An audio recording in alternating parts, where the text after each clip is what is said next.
If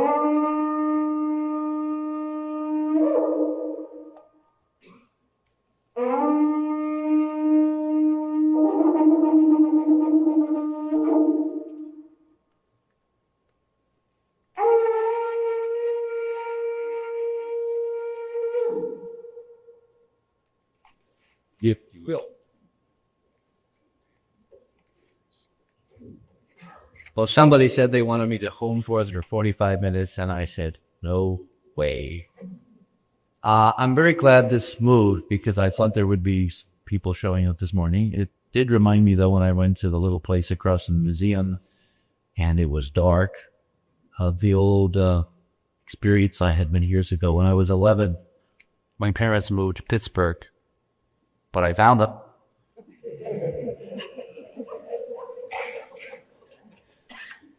I feel very humble this morning because for the first time in probably the whole experience I've had on this road, I want to sit and listen more than I want to talk.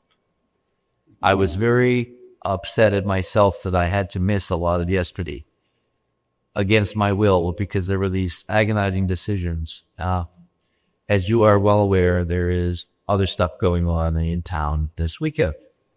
And television is in town, network television, sci-fi. And they're very nice people. They have done some very important things with the Roswell site, with the crash, with the archaeology. Bill Dolman came down. We live very close to each other now. He's at the university. I'm at the other end of town. They want me to contribute some ideas for how to analyze the stuff they found.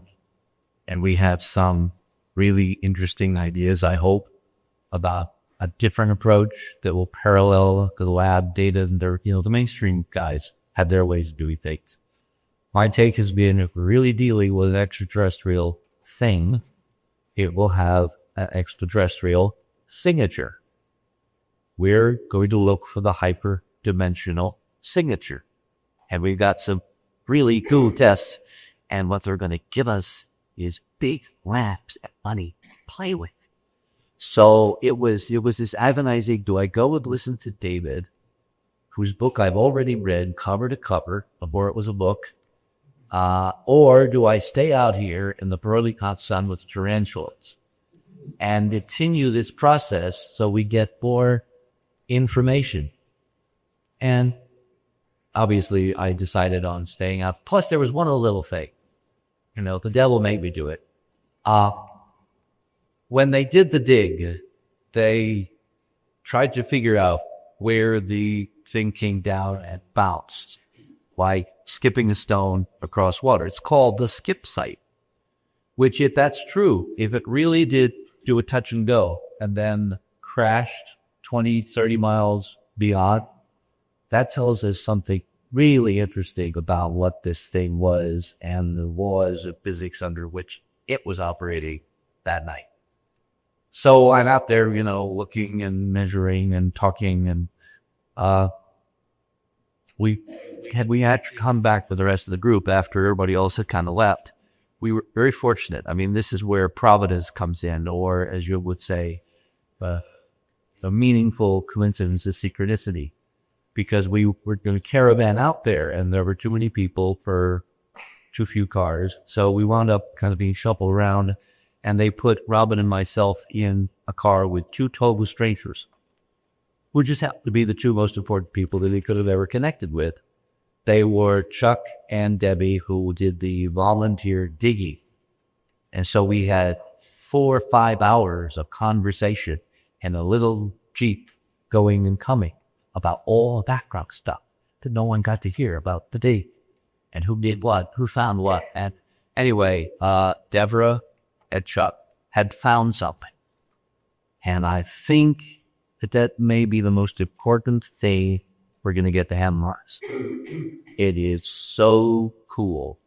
It has all the attributes of the thing we've been looking for. And I sat next to Bill last night at dinner, which is why I didn't get Jen from the dinner with you guys. And he admitted that this is very interesting. He that said, you and I need to get together to talk about the tests he says, you've got some interesting ideas. So it's all part of how do you get from ignorance to some version of knowledge, which is on the road to truth. In science, there is no such thing as absolute truth, as Mike will obviously attest. It's a constant winnowing down of the errors, of the uncertainties, to where it's narrower and narrower and narrower, and you kind of see that the path is converging to something you can hang your hat on. So this, to me, this weekend has been a study process. Because initially I came down with this lady right here. This is Paula Harris. Come on, Paula, stand up. Stand up. Famous Walmart, get back and shoot you. Elise Golf, but hangs out with a Pope and all that good stuff. She has dinners with Daltucci, who has said, as you may or may not know, that they know a lot more than they're letting on. And she's trying to arrange for me to come over there and have some conversations. So when she wrote me the email a few months ago, it's done. The book. Do we have a copy of the book with you? We don't. If you see, she's totally done commercial on this. I happen to, yes, she's doing her journalist thing. Okay. Anyway, during a break, we'll go and we'll get a copy of the book so you can see her book, because I want you to read her book. She's done a meticulous job of documenting all the strange, flaky people who have gotten involved in this and their journeys. And this is a lot about journeys. It's a lot about how we seek each of us individually for truth. And there are lots of roads to Rome, as someone once said, right? So anyway, she lives there. So she said, I'm going to be coming out with a book and I'm going to be in Roswell signing. And I said to her, I've never been to Roswell. I've lived here now since 97 in Mexico. Never been to Roswell. I thought I'd be part of the zoo and all the 97. I wanted to be on Alpha Centauri because of all the nonsense that was going on. Of course, we had Pathfinder going to Mars. That was an interesting decision. So I finally said, okay, we got a reason we're going to go to Roswell to support our dear friend. Then things started happening. It's like we had moved and his manuscript showed up in a box. Just, okay. So I opened it, started to read, kept reading. And then Mike and I were in touch by email. He says, well, I'm going to Roswell. Huh? Why? You're going to Roswell?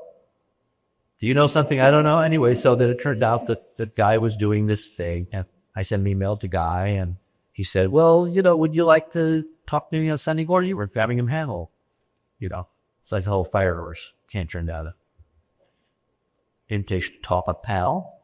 So, and I haven't been up this early. It was Sunday morning since Father Donnelly said I thought I'll invite you. So I want you to be very respectful. Anyway, so Mike was going to do this thing. And then he said, well, why don't we get together when I come to Albuquerque? I think you mumbled something about seeing Enterprise, but I don't think the nerve centers, but yeah. Is that worthy? Hello? A nerve center. Anyway, so then my friend Paul Davids, who is the Hollywood producer who did the Roswell movie and a whole bunch of other stuff, he calls up and he says, we're coming through Albuquerque all the way to Roswell. Can we come and see the new house? Oh, and I'm bringing you friends from Hollywood. So that started Wednesday. And then it turned out that Larry Landsman, who was the special projects guy at Sci-Fi, just was going to be in town. And so it's all because we just started out to be here for our friend. One thing has led to another, has led to another, has led to another. What it is a quintessential example of what happens in life if you stay open. If you don't close off your options, if you don't make the artificial decision, life has to be this way. And to me, the exciting thing about what we're doing, the journeys we're on, is that if you keep those options open, whether you want to call it God or providence or synchronicity or serendipity, whatever term you want to put on it, it will lead you in interesting and important directions. Let me close with this. One thing you got to do is to keep looking down, though. Because as Chuck drives to the next site, out there, they had put in a series of huge kind of railroad spikes on steroids to mark the skip path. And I, of course, in a huge desert of several thousand square miles, find the one with my left toe that they didn't take out of the ground. So I am hobbling a bit, not because I'm getting old, but because I'm getting stupid. You look down when you're in the desert. Anyway, thanks for inviting me, and I'm looking forward to a very distant break.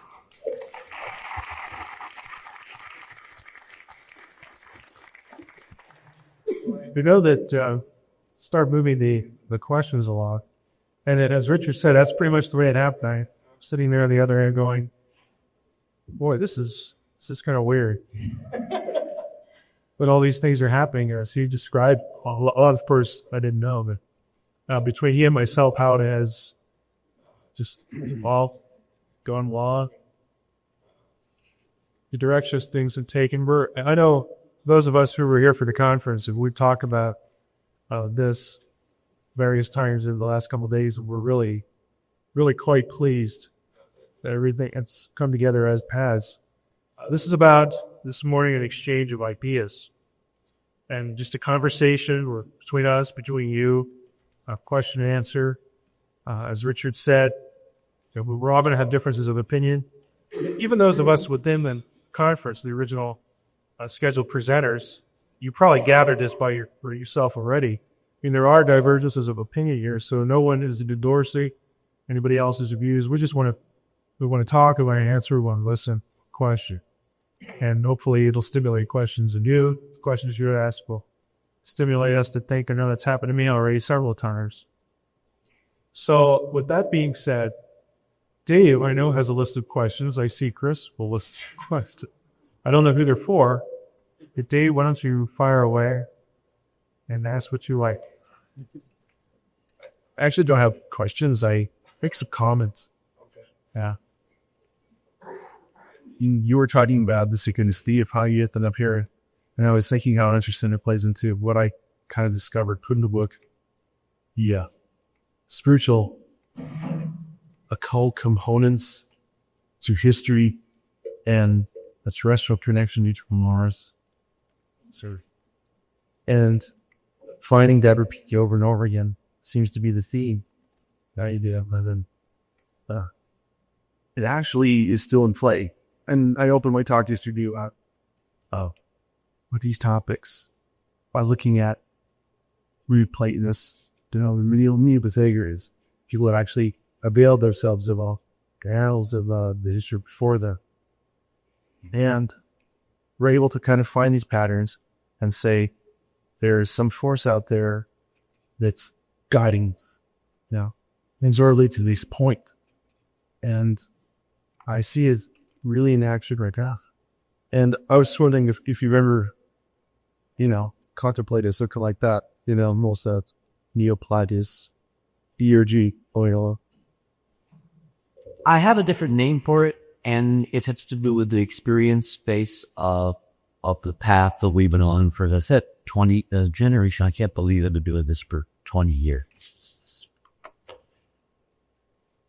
When we started looking at Sidonia, the first questions I had, by the way, love that time.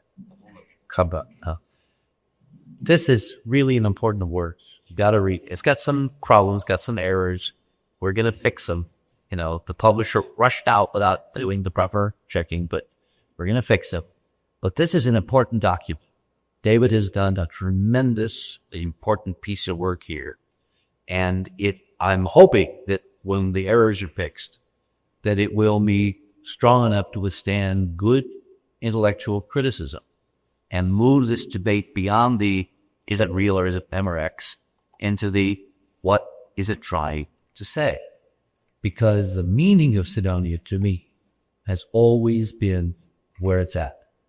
If this really happened, if there really are a set of ancient ruins of next planet out from the sun, whose centerpiece is a thing that looks like us, kind of, that is telling us it's several different languages in Yenwiwik, that somehow we're evolved.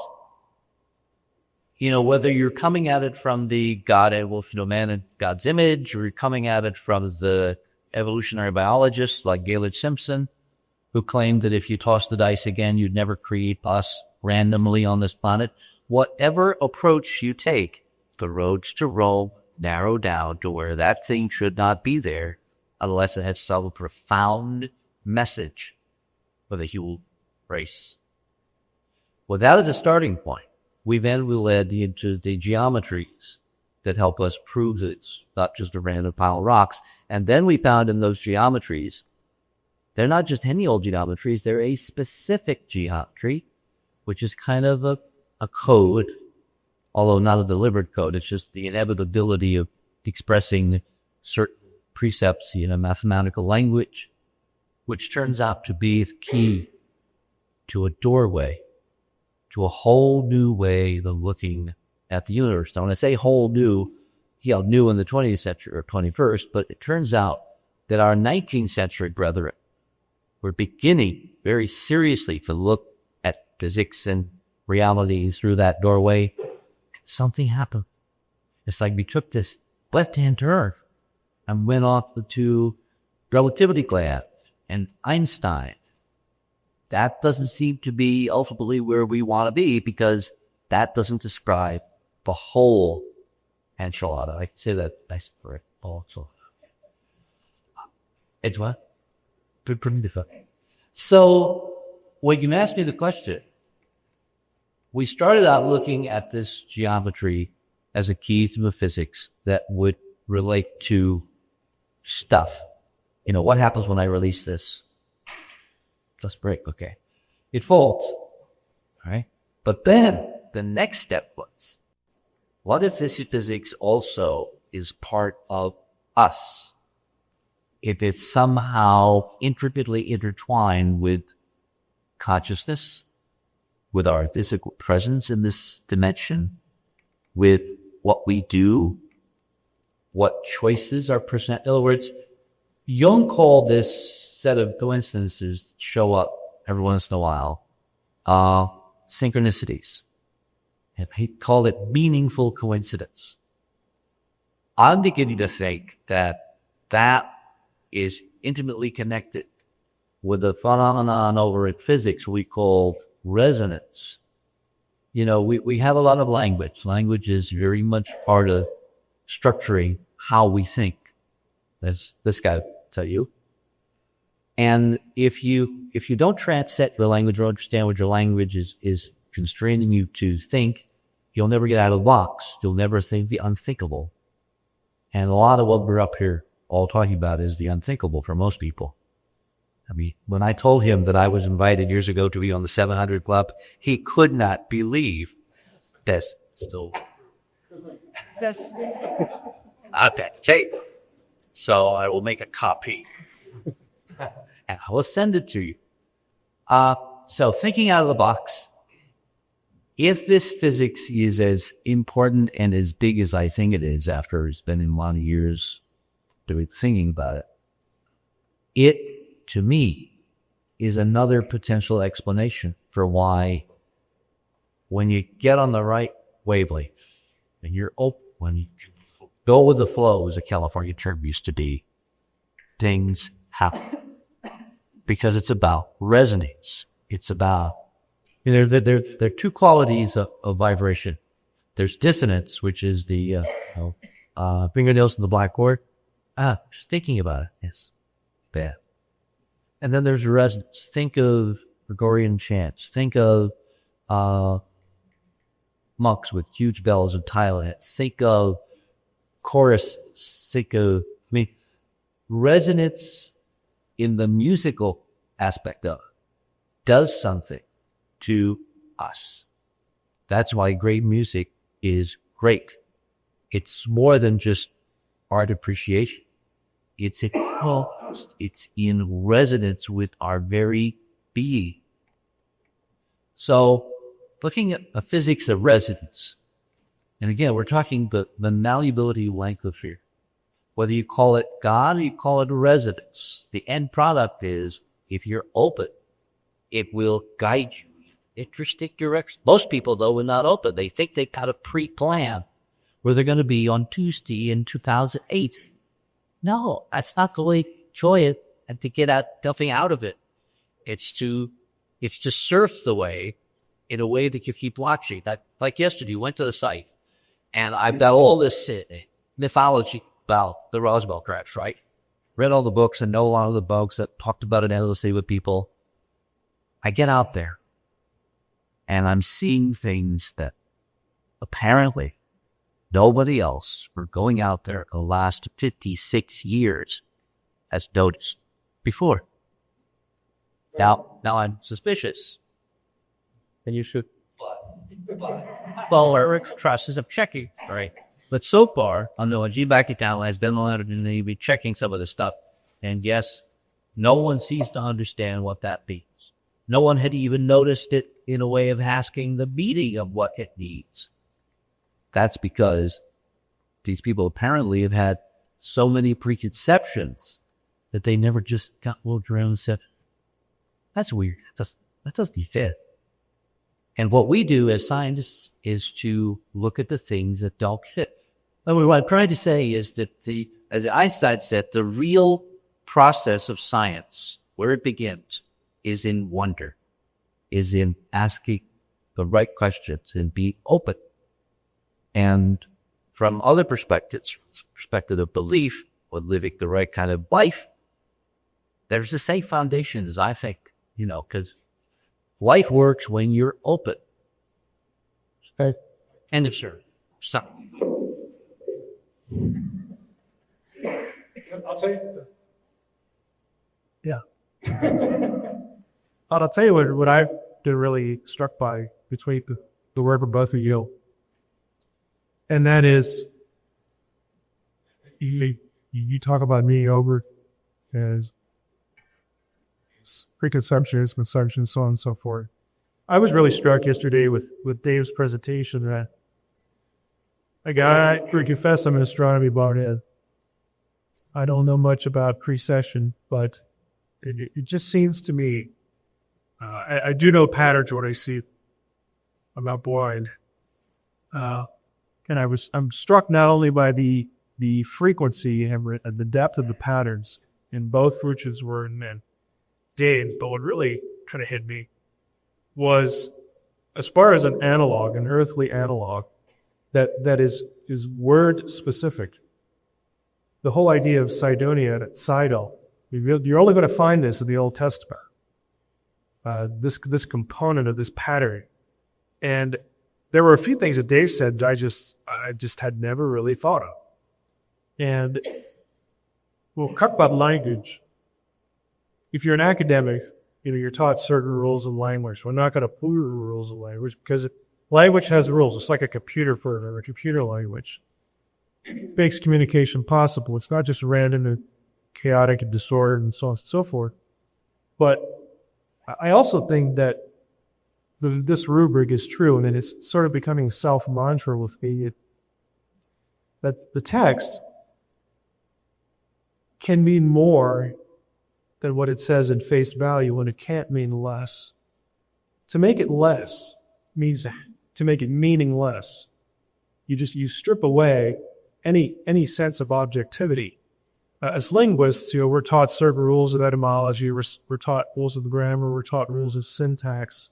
And so if a linguist who was not over would come here and listen to Richard or Dave, and they're talking about sound similarities, word similarities, and they're not just incidental. Some of these are whole words, whole phrases, that kind of thing.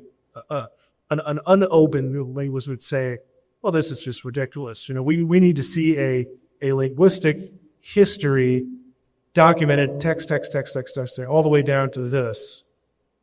And I'm saying, well, I think you're requiring a little bit too much of the material. There's nothing wrong with a little intuition, because on the other side, if we accept this word relates to this word, we should be able to test that in other ways. So when we get to the Cydonia, how come we're imbalanced now? Well, when we get to the Cydonia thing, let's stick sorry. I'm going to stick Lambert's atrahasoscopic agnosis. So I leave of the book. Barbag Dorley. Actually, Dave pointed out to me that the table was collapsing, and I immediately took the personal one. I just recently had to go back to insulin, and it's the catch-22. You go on insulin, put on more weight, And I was sitting here thinking, watching this thing collapse, and I was thinking, is this going to happen publicly? So back to these are the linguistic thing. I just think that academics are kind of like what Richard was saying with scientists. It's just so ingrained of you that you have to have not only just correlations, but almost like correlations for every point, every thought and think. It sort of requires that intuitions have correlations. And I think it does. In Booth, I think it does take the spirit of wonder out of what we're doing. A couple weeks ago, I actually was listening to a sermon on Sunday morning. I was driving somewhere, and the guy made this exact point. As soon as you have everything down on your checklist, that you've got everything figured out, boy, doesn't this enterprise become boring. And it becomes boring for the enterprise. No, you're in RS. Think bigger is. And I just agree with that. And so, from my perspective, I gave up worrying about my academic reputation the day that I decided to take the contents of ancient texts seriously. But these people were not idiots. They're not low IQ. They're not low readers. They had something to tell us. We ought to give them some credit. Yes, they might be speaking in terms of a language we don't understand. But hey, approaching as a linguist does, the grammar and all the rules and stuff like that. But the text can mean more. They can communicate in other words. I just don't want to reduce it to rubble and make it mean anything. So what I like to do, wondering what my approach to all this is, especially when I read with David's connections and his use of the Old Testament with sputtered mix. What I want to see is, okay, here's the trail you're following. Here's the linguistic data that you're using. If we can be secure in what we're doing, with good rules within a discipline, practicing good methodology, to me that allows and opens the door for wondering what else they might have meant. That does not deny what the text says in terms of the rules and the language, but that goes beyond it and actually correlates with it. See, this raises to me as a real point, which is about it can be more. Because we know that the Egyptian priesthood was involved in something called sacred puns. I used to be I wrote a whole play once with nothing for puns, that God is buried in some ancient tell, and no one will ever find it. But the Sumerian priesthood seems to have done the same thing, which gets to the whole idea of literary metaphor and allegory and layers of meaning.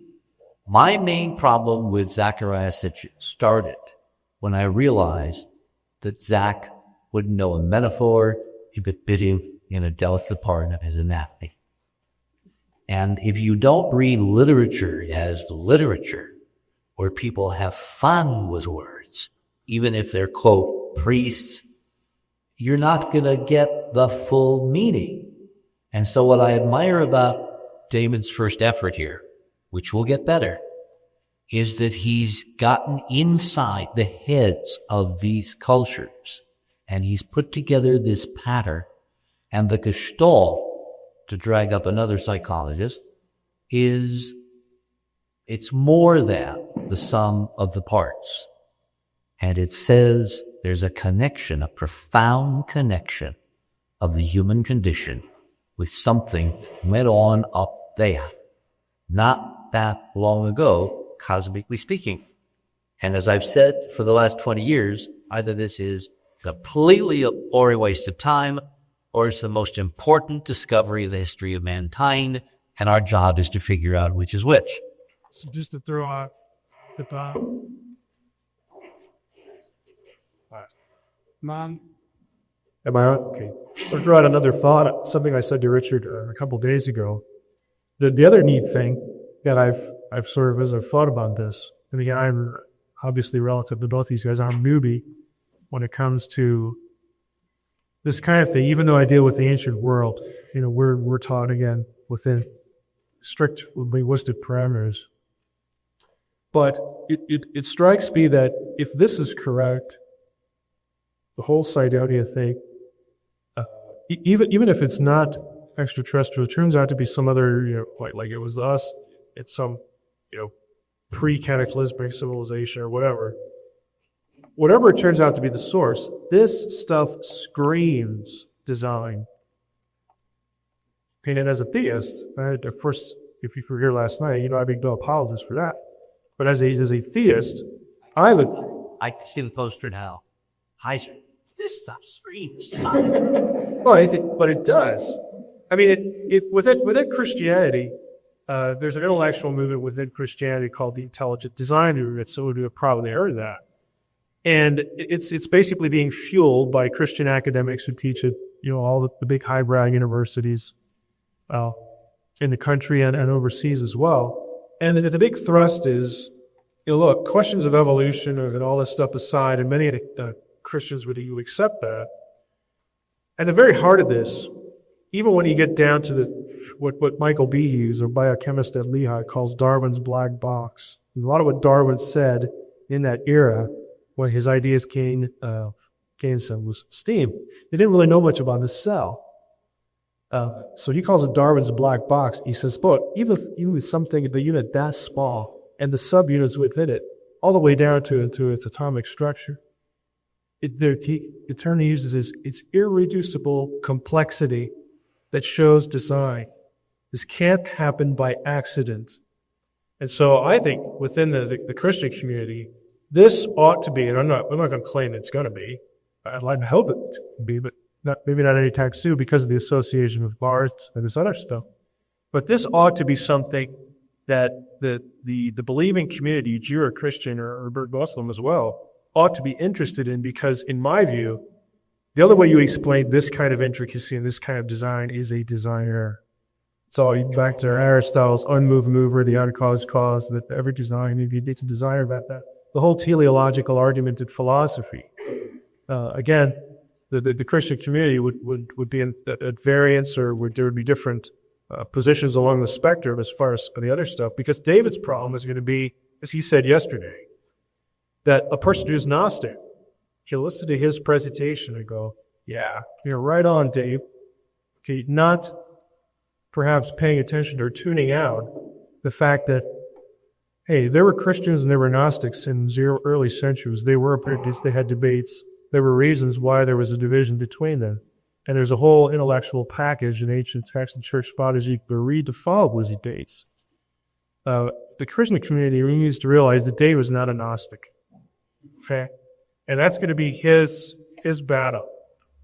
So I just think that we need to recover, and this goes along with a little bit with what Guy said yesterday. We need to sort of go back to the early centuries, go back to the way they were thinking, try to recapture it, as Richard said Dave was doing. You get inside their heads for what they were thinking and the modes they were thinking in, because, again, I know nothing about math, but I know this. To the ancient mind, math meant something. It wasn't just, I got to take up a few hours of learning this gobbledygook. I mean, to them, it was a sacred thing because it worked everywhere in the created world. It showed design. There were deliberate patterns, But like Temji, to explain what you see on Cydonia with words, I do huge injustice to it. I mean, the message is all geometry. And so redundancy in math. And what's really amazing is there's a geometric metaphor that's 1,000 times more sublime and powerful than any words that we can actually fit into it. And I think that's what the ancients saw. But that also leads to this conclusion as a Christian, that what we see on Mars is going to the origins of our civilization, the things that the ancients were trying to explain with their languages. And even some of the most sacred symbols, like the 5-pointed star, that you reminded me isn't perfect. It's, has two wrong sides. In 3 shorty in his pyramid, yeah.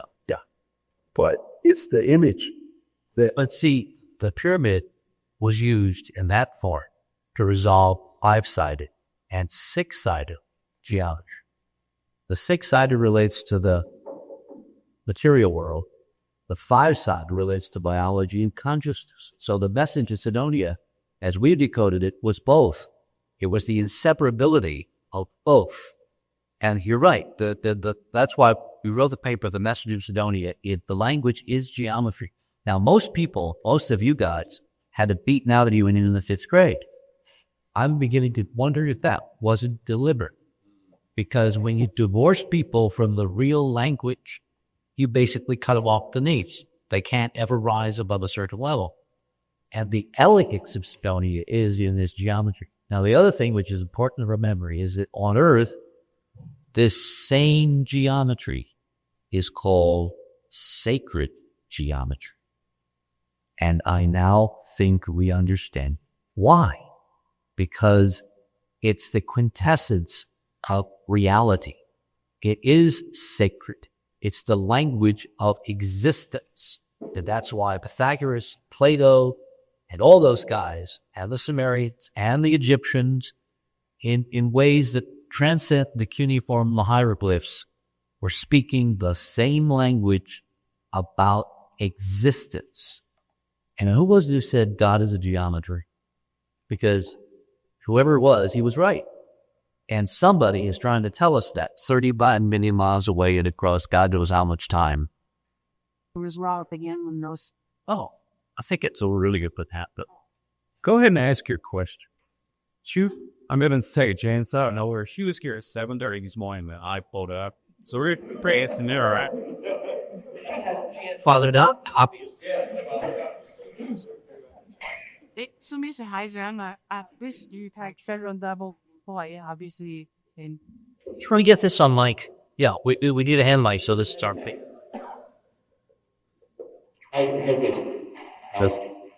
You have to turn one of them off. Okay. Grab Stella for the cereal.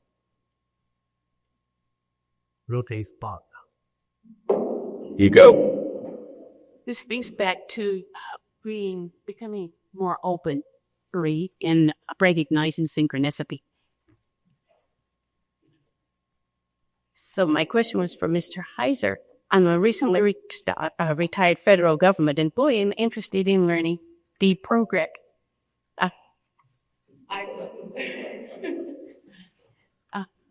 I've read a lot about helping the language e-prides and neuro-linguistic program. Do you think those tools are useful in learning to think out of the box, if you will, so that you will be more open to new experiences? Will be able to recognize or be called. Well, I'm more of a translator and the nuts and bolts guy, so I'm not a programmer. I'm going to need, for me to have a chance to answer the question, I need to comprehend it better. So if you could give her the mic back, I'd like to, just a little collaboration of what, maybe be more specific. What is your opinion on the usefulness of learning e-prime as a ways of thinking out the box, and the usefulness of neuro-linguistic program as a way to start to figure out? Oh, boy. I know one person who is involved in that, and he is the extent of my experience with it. Ooh. And in a nutshell, he's had limited results with it. I'd like to say there's a substitute for just good old fashioned rote memory and discipline. And I'm not saying there isn't. I think it could help, but it is not silver bullet. And that I'm not familiar. Yeah, I just thought the other one is not though. Let me take a crack at this. This is interesting. First of all, what is E prime? I never heard of it. I mean, we had in the decoding of the geometry at Sidonia, Eero Torenlai, who still is a geomorphologist, defense mapping. Now, Sidonia, and I think it was in the D&M pyramid, David, that there was the repeated expression across the complex of E, which is the classic base of natural logarithms, which is, okay, here's 2.1, 1/8, etc. exactly. Thank you. You can always just ask, and you sure see it, yes. Thanks. Robert Anton Wilson speaks up. His name comes up again. His voice. It's Well, you know, he thinks I'm an intelligence agent. You know, he's written in his books that I'm working for Bell. But go ahead. I happen to like his stuff. You go and listen. He might. Good, yes. base. Yo. It is a language without using is, because we can know what anything is, because by the time we address it, it has changed. And by our very interaction in addressing it, we changed it. Yeah, but the president said it's all and on what is, is. Now, let me tell you what he really meant. Say is quickly. And, all right, now change it from the short I to the long I. Keep going. No. ISIS, precisely. Ill was talking about the mystery schools. If you know anything of our work, you know that we've been tracking the rituals of some of these guys in great positions of political, this secular power in this society and in others, both now and historically. We're trying to figure out who knows what, how long have they known it, and why they don't want the rest of us to know it. So when he sat there and said, well, it all depends on what is, that was a code. That's the multi-level higher language. And I can back that up with a lot of those stuff, but President Clinton. And the current president, and his father. But back to your question. Yeah, I knew the link back, so this is conversation, right? I don't think you need either one. What I'm talking about is intuition. It's being open to creative ideas. And for me, the most creative part of what I do is not the stupid checking, which when science comes in. It's the recognition of patterns. It's going out to a piece of landscape or, the railroad spike on steroids notwithstanding, and seeing things that don't fit, that are out of place. Or, in the words of Lucas, and George Lucas, Star Wars films are a tremendous lesson of this. Because what the Force is nothing but the same process. It's the same hyperdimensional resonance.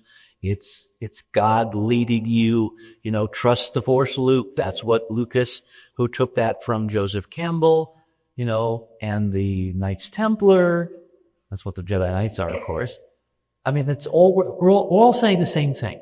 So you have to trust the Force, which means you have to trust yourself. You have to look at the world or experience the world in ways that make a difference so that you're not oblivious. You're not walking through like in a daze, You're not programmed. The whole idea is to get out of programming and to be in the moment and recognize the moment and be able to go, oh, aha. I'm supposed to go and hear Mike or David at 10:30. Well, no, there's something more interesting and important that I should be doing now, and I'll get back to that when I can, because it will be fine. They know what we're about. They won't be bent out of shape that I'm not there on a particular time, because it's part of the flow. It's part of the process. It's why we're here. That's the way I would recommend doing it. Throw out the programs and just get into yourself. And have a hello up. You say hello Sunday morning? Yeah. So, Bill, think Bill has a question. Oh, I have a comment about that too. Thought it was interesting that corollaries all converge back to kind of Genesis again. Yeah, where the Jedi Knights of Star Wars say, "Oh, Solomon actually had give and make. Solomon just speaks. Peaceful for wise man. Jedi at the Micah. Jedi die. What's his name? This is in me up over here. It's like more resonant than ever before. Anyway, and the point I was thinking of is that I also try to stress in the book is that there is a constant connection with Genesis that develops, and there's a huge disparity then between what you call humanism and the New Age movement, and in the Gnostic movement, which is basically your God, you're all you need, and the Christian idea that there is a God out there who has a plan, and he has an intimate understanding of what's on Mars too, and that's already there, old texts and Old Testament. And the thing that was really impressive to me was that when you looked at the surface of Mars, you could find every answer in the Old Testament. And that's the thing that I think people are going to have a very difficult time. Or that's the thing. I have a very difficult time with that. The Christian community is going to have a hard time, especially because if we've discovered an extraterrestrial civilization somewhere, human fit is destroyed. It's not like we have to discover everything about this stuff. You know, what it is that we're discovering is everything about ourselves, things we don't about ourselves, things about the origins of civilizations. That's the message of Sidonia. And when it comes to the Demon Pyramid, just the suggestion of a 5-point star. It relates to not only our orientation in space and only Earth's orientation in space, and our obliquity, the procession, all that sacred knowledge. You know, there is a guy, I don't remember his name of the book, because there's a whole body of work, time to look into it. So I've been able to look into them. But there is some who's been presenting me with data for probably the last 5 years, totally separate, who claims that there's an incredibly important processional story coded at Sidonia. And the really cool thing is it's the same story that David is talking about in this book. And I've known this for a while. And I knew it was important and I needed to get to it in my copious spare time, but I haven't had the time to really get into it. And I've also wanted him to be better at exposition, of laying out the case, so that when he talks to people that aren't familiar with this, that they will get it. And if that's true, if that same message is laid out in the ruins there, as you have picked up in the mythologies here, that's telling us something extraordinarily important about this cosmic clock, which gets back to the physics of the solar system and how we're a part of this vibrating, resonant, or dissonant system. Yeah, I was thinking that the part that most people can't hurdle over is that the same symbols are found in nature. That was the thing that Gnostics really around, the fact that we could see the same patterns in the most basic things, there's organic things on the earth, and then find them out in space when it came to time, systems, chronology. And that's all embedded in Sidonia flight. And what are you going to do with that information when it comes down full force? That's what I'm thinking. The future, this sort of thing is going to come out. It's not going to just be a slight sort of fringe. Hopefully you can fight. It's going to be in our face. That's sort. Yeah. And the idea that the Old Testament language, that the Old Testament story means more than what it says. There's something transcendent going on. Again, not contradicting the face value story, but going beyond it and adding new meaning to it. We're in the same boat. I can see. Chris and I probably, as Coors, you represent probably about 50 years of this combined. We do represent, I think, pretty much a mainstream evangelical Christianity. Both of us, what we have in common is an open mind, and we're not intimidated by new things like this. The reason we aren't is because we're totally convinced that what is in the Word of God, it truly is God's Word. And so anything that man is ever going to be confronted with in the heavens, on earth, anywhere, is mentioned somewhere in the Bible. And the same consistency and patterns is in the language, the use, metaphorically, literally, whatever. It's there in the Bible. And so these things are in the Bible. It's just a matter of mind. Do you think the community minister to you? That I know Bill has a question. We want to get to Bill. Bill, if you want to chime in here, because I asked you the same question I'm going to ask him now. The reaction of the general church to this kind of thing. I mean, Well, it's just honest. It's shock right now. It's shock. It's either laughing or I'd say a shock, which would express itself in a variety of emotions and off. Yeah. I think though that where it comes back down to an understandable situation is when we can go back chapter, text, and verse and show people where these things fit, why they fit, and how they're here. So that offers not only a base of stability to stand on, but it gives you discernment also of where it's coming from and why. And I think that's the job that's on our shoulders and why all of us are here this weekend in Roswell. As Christians, we're trying to seriously address these new things that are challenging the church. Not in fear, not that somebody's going to take away anything that I have. I'm not going to take anything away that I have. But it's believing that this Bible has all the answers and is digging into those same consistent patterns to fight it. And we're fighting. Let me ask you a question, because I've always wanted to ask this question, particularly at pastors. In the Old Testament, and I suppose you can include the New Testament, there are basically 4 categories of intelligent life forms. There's God, there's Satan, there's us, and there's angels. That's only the 4 you got. So when you, a Christian, evangelical Christian or Roman Catholic, with what they have to do initially is to somehow put this in the pattern of those 4 conscious entities. Now, that constrains how you would approach this. Not really. Okay. We have Ewing up, but I'm talking about people, as, like I said, that you pastor to. I mean, I'll throw this open to anybody, but I just want to know what it turns out to be none of the above. Well, okay, I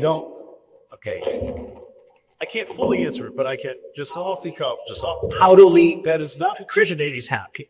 It's not intimidating at all. Well, you both at it, it's lining everything up. Again, I say. Which is next question. Have we been reading these texts too narrowly, and could we find support, textual support, for broadening the idea that there's more conscious beings mentioned there than we've heretofore noticed? So first I want to state is there's a wide variety. There's a wide variety of words, many variations of bases, the levels and their rates. Some not even fully mentioned, only alluded to in the scriptures. But I mean, on that basis alone, what Mike was sharing with last night tied in perfectly with what you're saying. All right, Heiser, I'm not going to scold Richard for not being there either, because we've talked about it. There's really two ways that this could be approached. One would be to get the believing community to put this thing, other life form, in the category of many other things that Scripture doesn't specifically tell us about, but that we know are reality. Okay, atomic structure, fission, microwaves. Okay, on one level, but that's just a little skip. Okay, with some people, that's going to be, no pun intended, a quantum leap.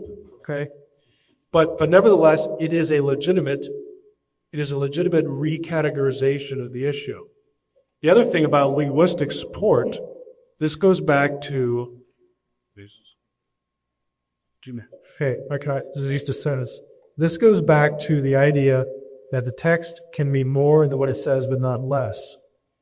If we take, again, just this idea, the language of metaphor that was important to the ancients, the people who composed these texts, and if you're not familiar with Christian theology does not deny the human dimension of the authorship of Scripture. And I'll grant you, its inspiration is sometimes presented as an event. People want to, oh, God saps them and then they dictate it. That is not Orthodox theology. Okay? If you've been taught that, you've been misled. And you need to do some reading. But the idea that speaking in metaphor on that level, I could say, yeah, there is textual support, and that's where this guy comes to. Because he's tapping into the language of metaphor and then tying it back into the text again, in a patterned way, not in an XYZ alphabetic, subject, verbal, object way, but it's taking the text and eliciting the metaphors that are there in patterns. So I would say the believing community has two options there, regardless of what isn't point blank inherent. And we just need to do a little thinking when it comes down to, I guess we're probably right to tape change here. Basically, is that tape? Do what? Okay. Bill, why don't there's a Bill asks question, then we could go into the answer one.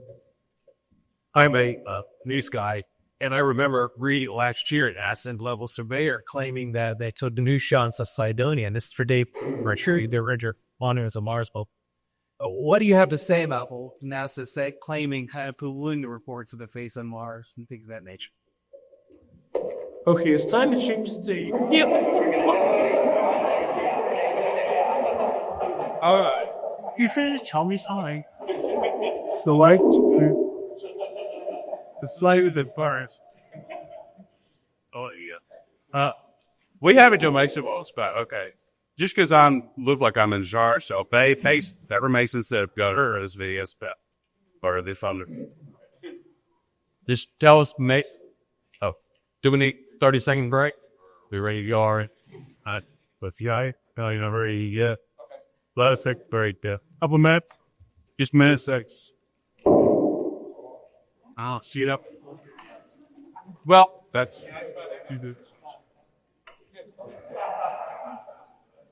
See this? We're going to continue the question and answer stuff going. I'm going to start. We have to start with. You need to answer Bill's question about Rice. analysis. That's what I mean. It's where we left off. Phil had a question. Bill Allner said, "What do you think of NASA poo-pooing the geography, the Cydonia region, et cetera, et cetera?" Richard, it was addressed to Richard and Dave, I think. What we're going to also do, I'm going to do. What are you going to do with that? I'm going to ask a question. Paula Harris's question is next. Did I say it right? Okay, good. And speaking on behalf of the audience, what I'm going to say, or ask you guys, just on behalf of myself and the audience, is we want to see more interaction. We want to see questions at the chance to get it in a nice way. What we're saying is don't bogart that mic. Pass it around, interact, debate, if you will, but let's try to answer something in 60, 90 seconds and at least take a breath. If you got to continue again, go with it. But you guys think at a level that a lot of us aren't used to. So you'll understand some of what you say. We won't, but move. Hey, Richard, do you want to? I think guys are frustrated director. Yeah. Okay. Bill, the question again. Question was, what? No, Mike, wait for Mike. I was reading a news report last year, and that NASA's global surveyor is basically implying, at least news stories are implying, that the face on Mars was somewhat embellished a trick, and that they didn't really see anything that significant to Cydonia. Maybe the news reports were false, but I want to get your take, and David as well. Do you believe news reports? I'm the director of the journalism program at Texas A&M, and I'm a reporter. Do you believe news reports? Yes. It's like, not all of them. Some are false, yeah. Yeah, I do a lot of work with media criticism, so I know the columns of the media. Do you believe that editors and reporters can have political agendas? Definitely. That they can be bought? That they can be bought for just special interest? Yeah, that's true. Oh, yes. then we're on the same page. Right. Because the whole story of Cydonia coming out of NASA, CNN, NBC, CBS is replete with intellectual dishonesty in the extreme. Why? Because it's important. We're dealing with, I was telling him a moment ago, I have really enjoyed doing Christian radio. There's the 700 Club, I've done Christian radio. Poor Mike, he's not ready for this. And I have enjoyed immensely those audiences. Why? Not because I'm a believer, but because those people, before I got into the Coast crowd, those people, of all the multiple interviews I got, television, radio, nonstop, you know, when you come out with a book, Indian, hold up book. When you come out, Holly, you're supposed to take it for less than a year. All right, hold up the book and you talk about your book copy. Photo op. When you write a book and you start doing the circuits, you are asked to do umpteen interviews for everybody, which is good. Nobody wants to hear what you have to say. You're in trouble, deep trouble. So I did all kinds of interviews, little 2-bit radio stations, one-horse towns. I mean, I was on the phone. I lived on the phone, getting up at 6 o'clock in the morning to do interviews on the one coast and then staying up late to do them on the other coast, England, Europe, whatever. The most interesting audience that I had prior to tapping into the coast audience with art was Christian radio.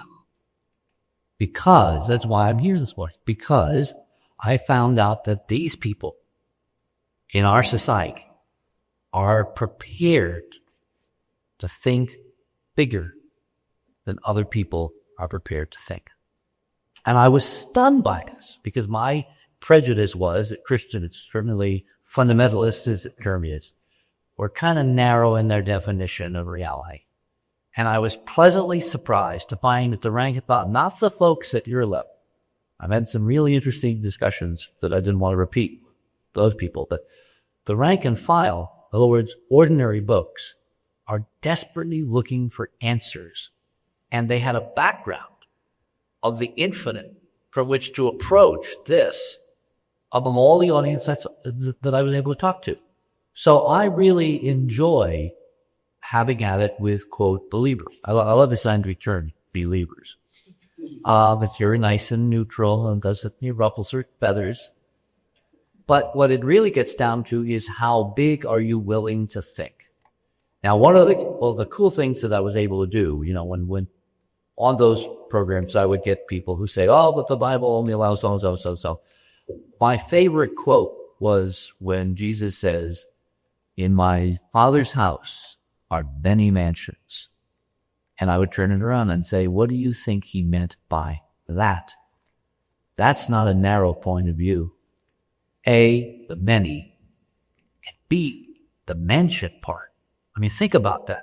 In terms of a metaphor, in terms of a human experience, that means something pretty classy. This isn't a narrow view of reality in the universe and our relationship. It's an expansive view. It's there are more wonders in heaven and earth that are dreamed of in your philosophy, etc. So that's why I feel very comfortable being up here.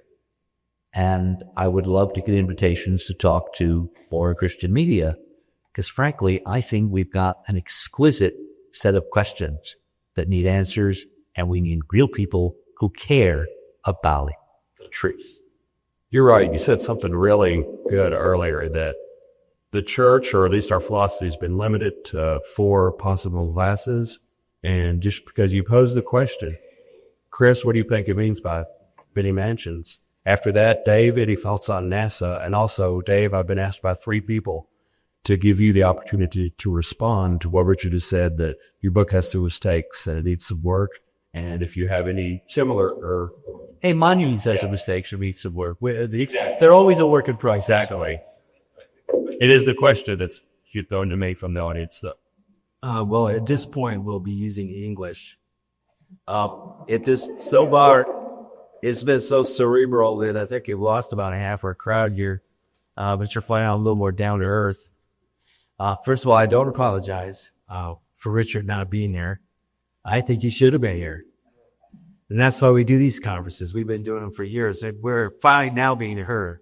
And if you were Let him know that we changed venues. Actually, we didn't let him know that we changed venues. been a few minutes of my lecture, I started out by quoting other scriptures.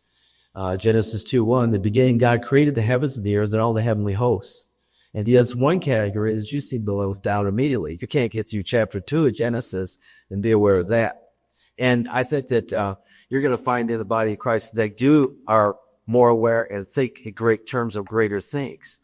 I don't think you're going to have a problem with people who are convergent thinkers versus divergent. You're going to find a lot more divergent thinkers because of the possibilities that they're staying in the Word and growing in that. One of the other things I want to say was that you mentioned that Sidonia may be the greatest discovery, maybe the Sion. Well, we believe it's Jesus Christ. And that this is just something that was created by him in this universe because he was the creator of all things.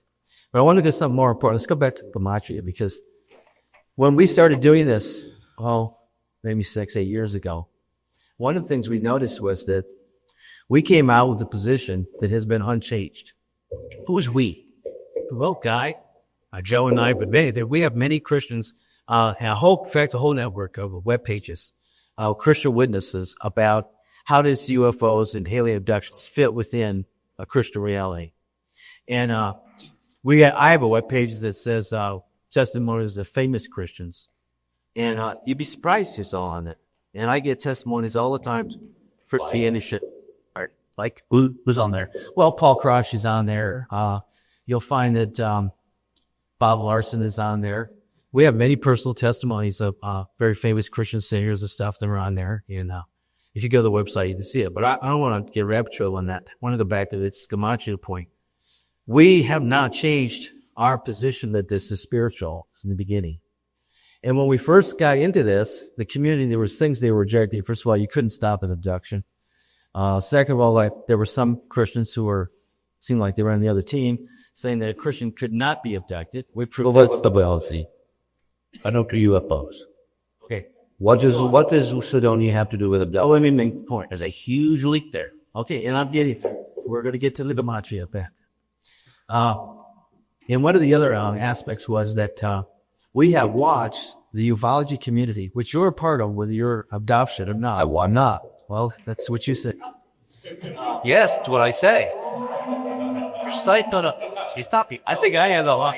No, do not. I've got put me in a box. Okay. I do not do UFOs. UFOs are And then you can just vehicles to come here. I am looking at ruins, potential ruins. UFOs have nothing to a first order to do with that. We have watched and I'll take you out of that box if you care to, but we have watched the UFO community change their position over the years. Well, they started out and said, this is not spiritual. These are extraterrestrial beings from another planet. And we have watched even to the latest writings of the contact has begun. Now they have finally shifted to a position that this could be spiritual. We have never wavered on that. We think there's a spiritual. Let's get to the Gematrias that have to do with my work. Okay, thank you. They're not here on out. Thank you. When you show us the Sidonia plane, it's obvious this is a religious structure. It's obvious with the Elvis face, the face that there is subculture. Because that's the purpose of putting a face. We believe it's Yes, we believe it's a form of idolatry. Which is your opinion, my opinion. And I'm talking, so I think I could do that opinion. And I think you're going to find that what we see is there is a smack of religion in the layout of Sidonia, and we believe that means it is spiritual. And our message on that has never wavered. We have always said that what's going on is spiritual. It's more spiritual and physical. And we do believe it's both. And so when you raise up points like, the face of Mars and the Sidonia plane, I see a Gematria there that smacks of some kind of religious hierarchy. And I know it's spiritual. And I appreciate her work. I just said, Richard. I wanted to ask a question before you interrupt life. Do you think it's spiritual? Stimulated something in my Good. Do you think it's spiritual? Depends on how you define spiritual. How you define his? You see, you actually answered this question before. No, I do see. I don't want to be cute. Yes, I do think it's spiritual because I think all life is being spiritual and physical. I think that it's like C.P. Snow's Two Cultures. It was a very famous literature of the last century. He was afraid that we were drifting apart where ordinary people wouldn't understand science because it has its own terminology, its nomenclature, its definitions, and it's basically when, you alluded to the fact we're talking another language up here, and a lot of people were lost. Well, the whole concept of I lost my train of thought. The whole concept of spirituality versus secular realities is a false dichotomy. Because spiritual to me means, is it beyond this reality? When I'm looking at a hyperdimensional physics, meaning a physics of multiple realities, of multiple dimensions, I'm bringing a scientific definition to spirituality. I'm not abrogating my responsibility to look at, is there a consciousness behind this? I'm open to that. But I'm also open to a lot of other possibilities. And I'm trying to winnow them down and get to where we're going to come out. But hold on, is this to UFOs? This is very, all right, fine. Just come back to our questions. As a separate, did you hold that position 5-10 years ago? No, because the science wasn't there. I have been led to grow, to expand my definitions, to find new knowledge, to seek out new civilizations. I have that boldly going, yes. I have got better at this.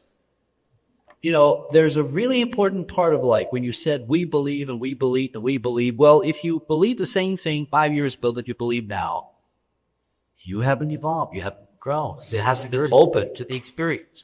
I have grown in this work. And I know I'm not done. That's why I said there are errors in this that I'm continually, we're all a work of progress. And I think, going back to what he said a moment ago, that there are magical mysteries buried in these texts, in the Old Testament, that we're not sharp enough yet to really understand, that we need to be more open and more humble, that maybe we need to grow within ourselves before we can understand what, quote, God was trying to say. That we didn't know it all 5,000 years ago, because if we did, what's the point? It would be boring if there is no change in who we are. Thank you, because you just confirmed exactly what I said. Our position has been consistent. We believe there's this definite spiritual connection. It's the driving force behind it. And you've grown to that position. We said when we started this, nobody agreed with that. But now people are coming around to them. Nobody was talking. Well, yes, hostile opposition. What do you mean? Nobody. Yes, they were. We had all kinds of dialogues up at the UFO conference all over this country. This isn't UFOs. This is ruin. This is archaeology. Has nothing to do with green men coming in spaceships and picking up babies out of their cribs. You're telling me the face of Mars has something to do with that too. Of course not. I think, Richard, We may be able to prove the link at some point, but we're not there yet. That's the different science belief. I think Richard has a valid point about having to learn something. I mean, 10 years ago, we didn't know this there either. And we weren't able to debate it.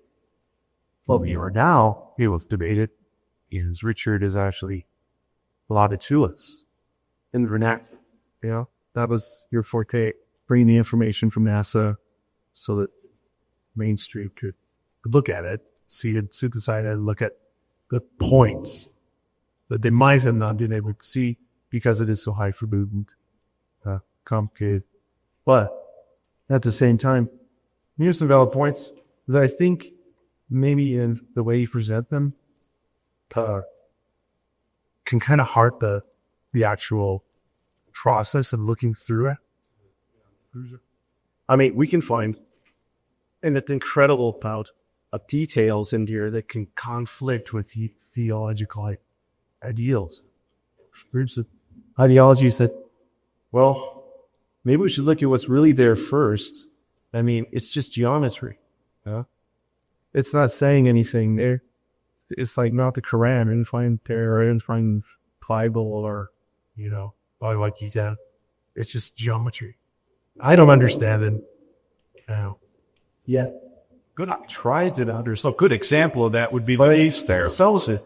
And I think we do disservice to the process by setting up boundaries or lines demarcation or digging in before we've actually seen everything. I knew I liked this guy.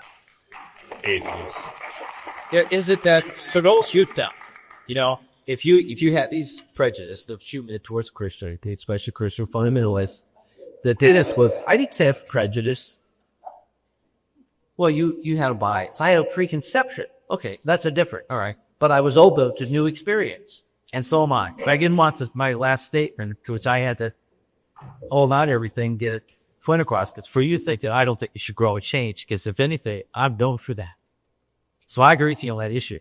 But I did want to make that point, that there is something going on here on the Sidonian plain that smacks of some kind of religious ceremony. But that's what stimulated my thinking. Do you think that the face is part of a belief system? And how would you articulate there? What we found so far, and again, this is a work for progress, and that's the cool part of this, because we don't know it yet. It's like the detective story, where you're looking at the clues, or my favorite reference now, because Robin and I are real fans of a show called CSI, which is this incredible forensic thing, which is a complete departure. I'll get that in a second. I am really tickled that in secular 21st century America, the hottest TV show on CBS, my old alma mater, is a show about figuring things out. And it's so hot they had to copy it and make CSI Miami, which of course makes Robin pretty happy because that's where she lived for all those years.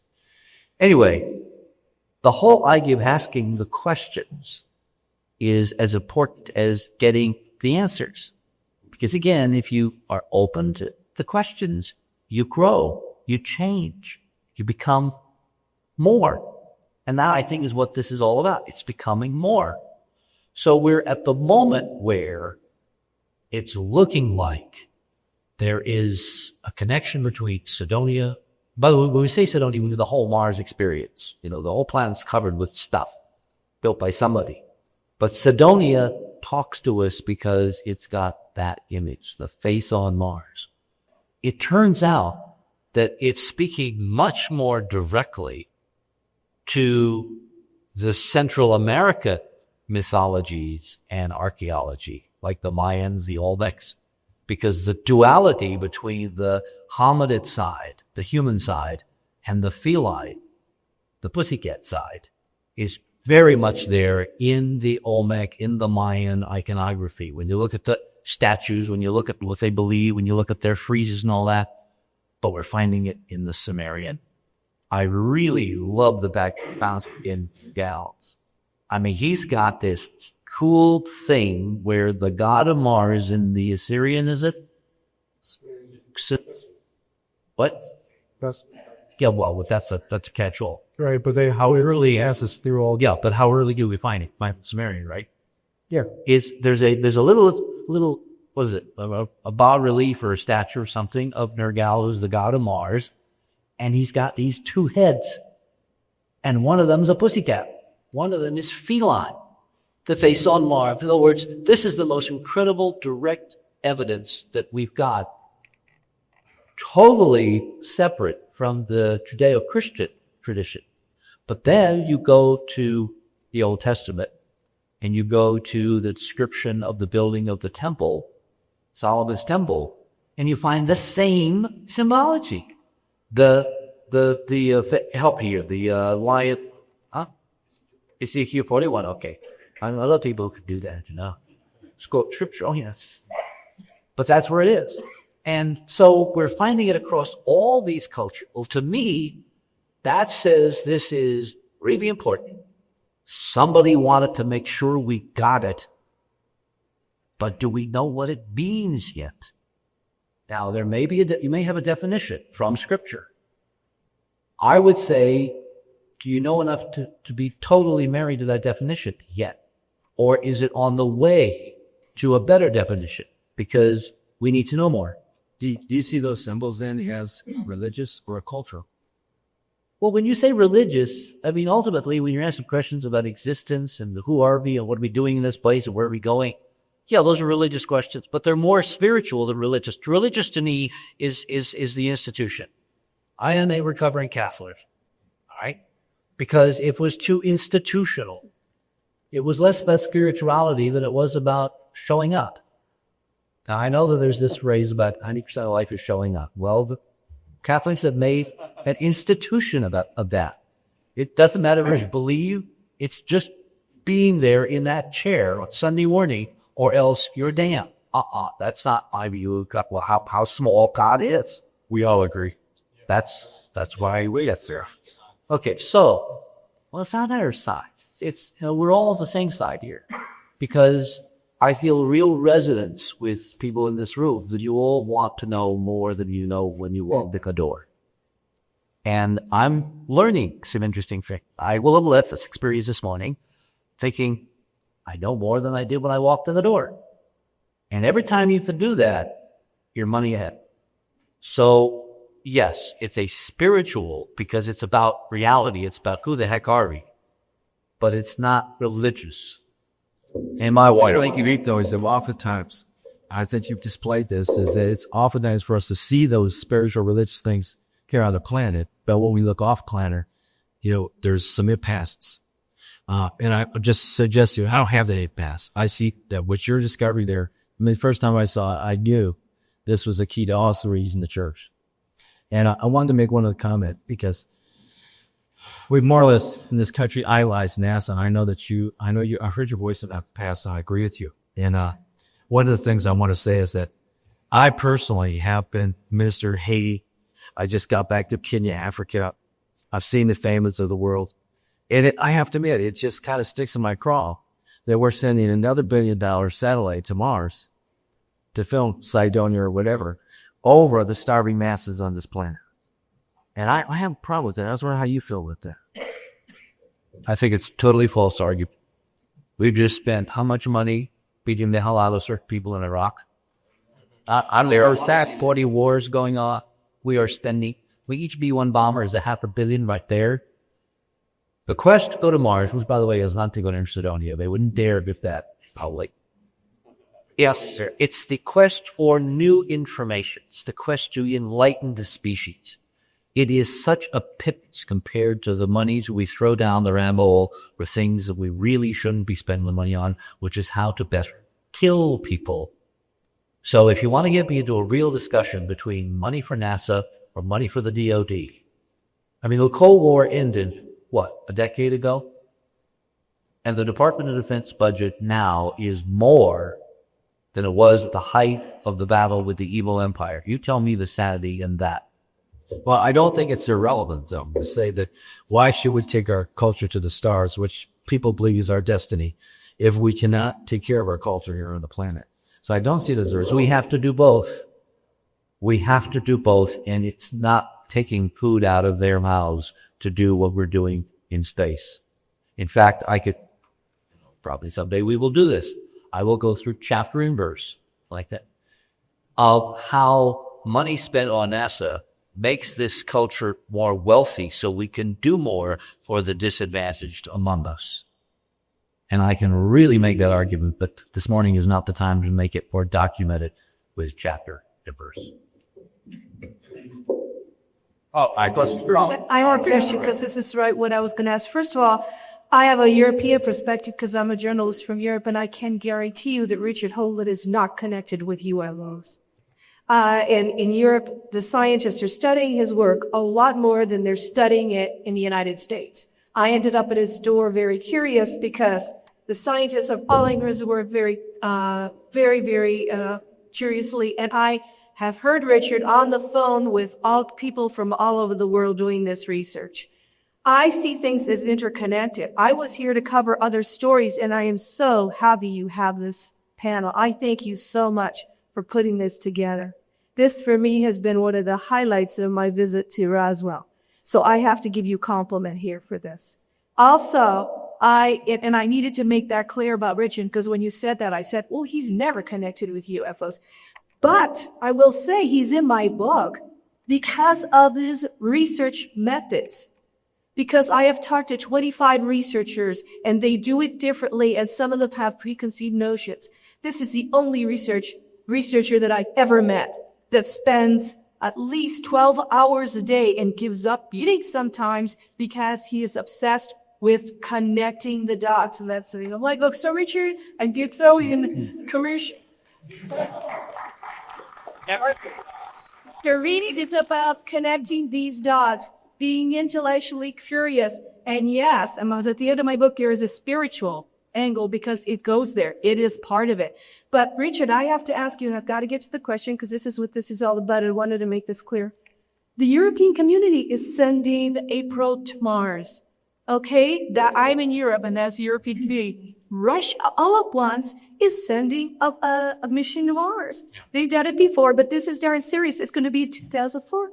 NASA, I've been to NASA because I did some research there with ground crew astronaut Clark McClellan. The whole thing is commercialized like Disneyland for Mars. And they are very much into Mars. Can you give us some clue as to why Mars is the place where all the money, apart from the money, the focus is going? Is Mars are they thinking of terraforming it? Are they looking at that as a planet where something happens to this planet, we're going to go? What is your thoughts on why people are really pushing? I'm not talking about Sidonia now. I'm talking about the planet Mars. Okay. Okay. In 1976, NASA sent a spacecraft called Viking, which gave us the pictures that David and I have been looking at, and a lot more. It also carried biology experiments that ostensibly gave us a total was nothing on Mars, was dead. It's dead, Jim, really dead, particularly on Saturday night. And it would have been boring. Now, there's an interesting dichotomy here because we're told it's 76. So 2003? That's 30, how many years? 27 more years? It's over, yeah. So English, no math, okay. It's over a generation. If it's dead, Jim, why have we had this incredible progress accelerating, deepening, to sending spacecraft to Mars? And as you said, Paula, now the European Space Agency, with Mars Express, is sending a mission. The Japanese in 1998 sent a mission, which, by the way, they called Zomi, which means hope. Okay. And the first NASA rover this year is called Spirit. And the second one is called Opportunity, which is supposed to be launched tonight. Cross your fingers. We're building towards something based on the political research that I have in here. Forget the science, forget the linguistics, forget the religious or spiritual overtones, but just based on the politics. What I think's going on is that we have been today to bill of goods. That the officialdom gets this. Even more important, they get that. They know this is where the money is. They know this is what they're fighting to keep to themselves and don't want you to know is the spiritual existential meaning of Mars and Sidonia, a la David's work, to what we are doing in this place and where we've come from and where we have to go. And they want to keep it to themselves. They pick your pocket. They pretend that it's, quote, just science looking at rocks and water and whatever.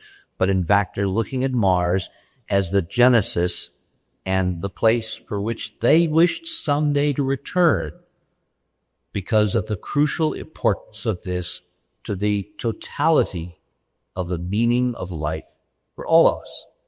And our job, whether we're believers or non-believers or scientists or pastors or whatever, if we value truth and the integrity of the system under which we're living in this republic, we have to use our God-given power under the Constitution to demand that they tell us the truth. And if it means involving multiple constituencies with that common goal, Absolutely. I'm 100% for that. And that's one of the reasons I'm sitting here this morning. I have a question unless somebody else does. Go ahead.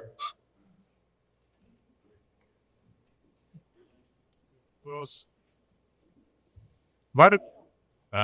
You see, Joe's who eat by see.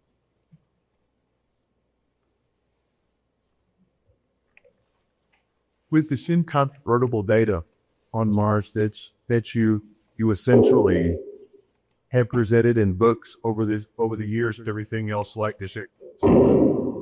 I think it's pretty controversial. That's why science, I'm very serious. Intelligent, thoughtful scholars or anybody could disagree about the evidence.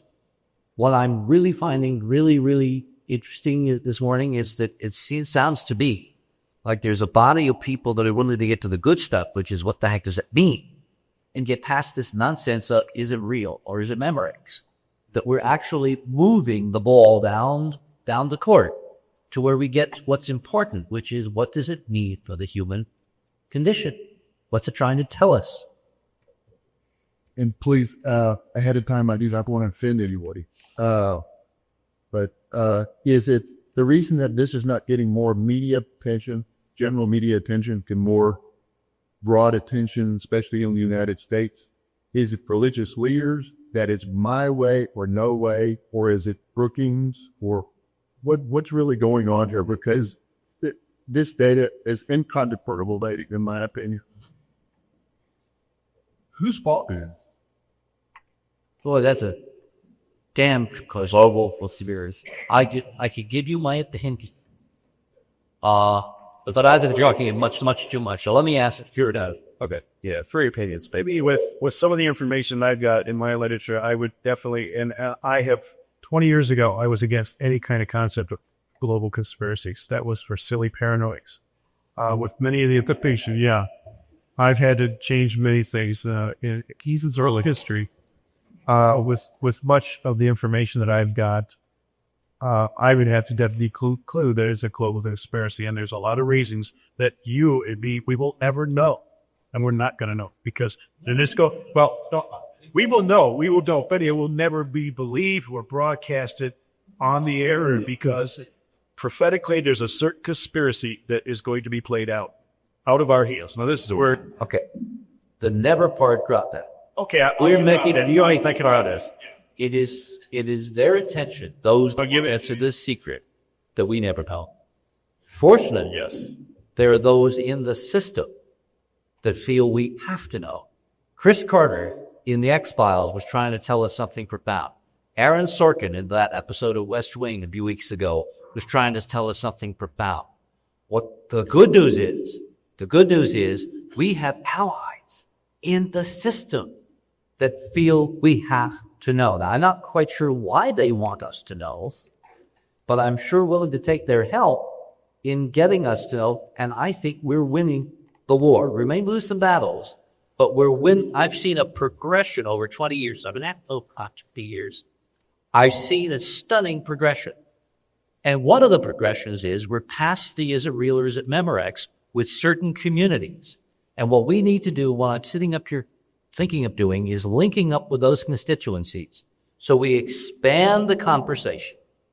Because if there are enough of us and we come at this from enough different directions that are meaningful to us, inevitably we will know. I'd like to give another clergy to you on this.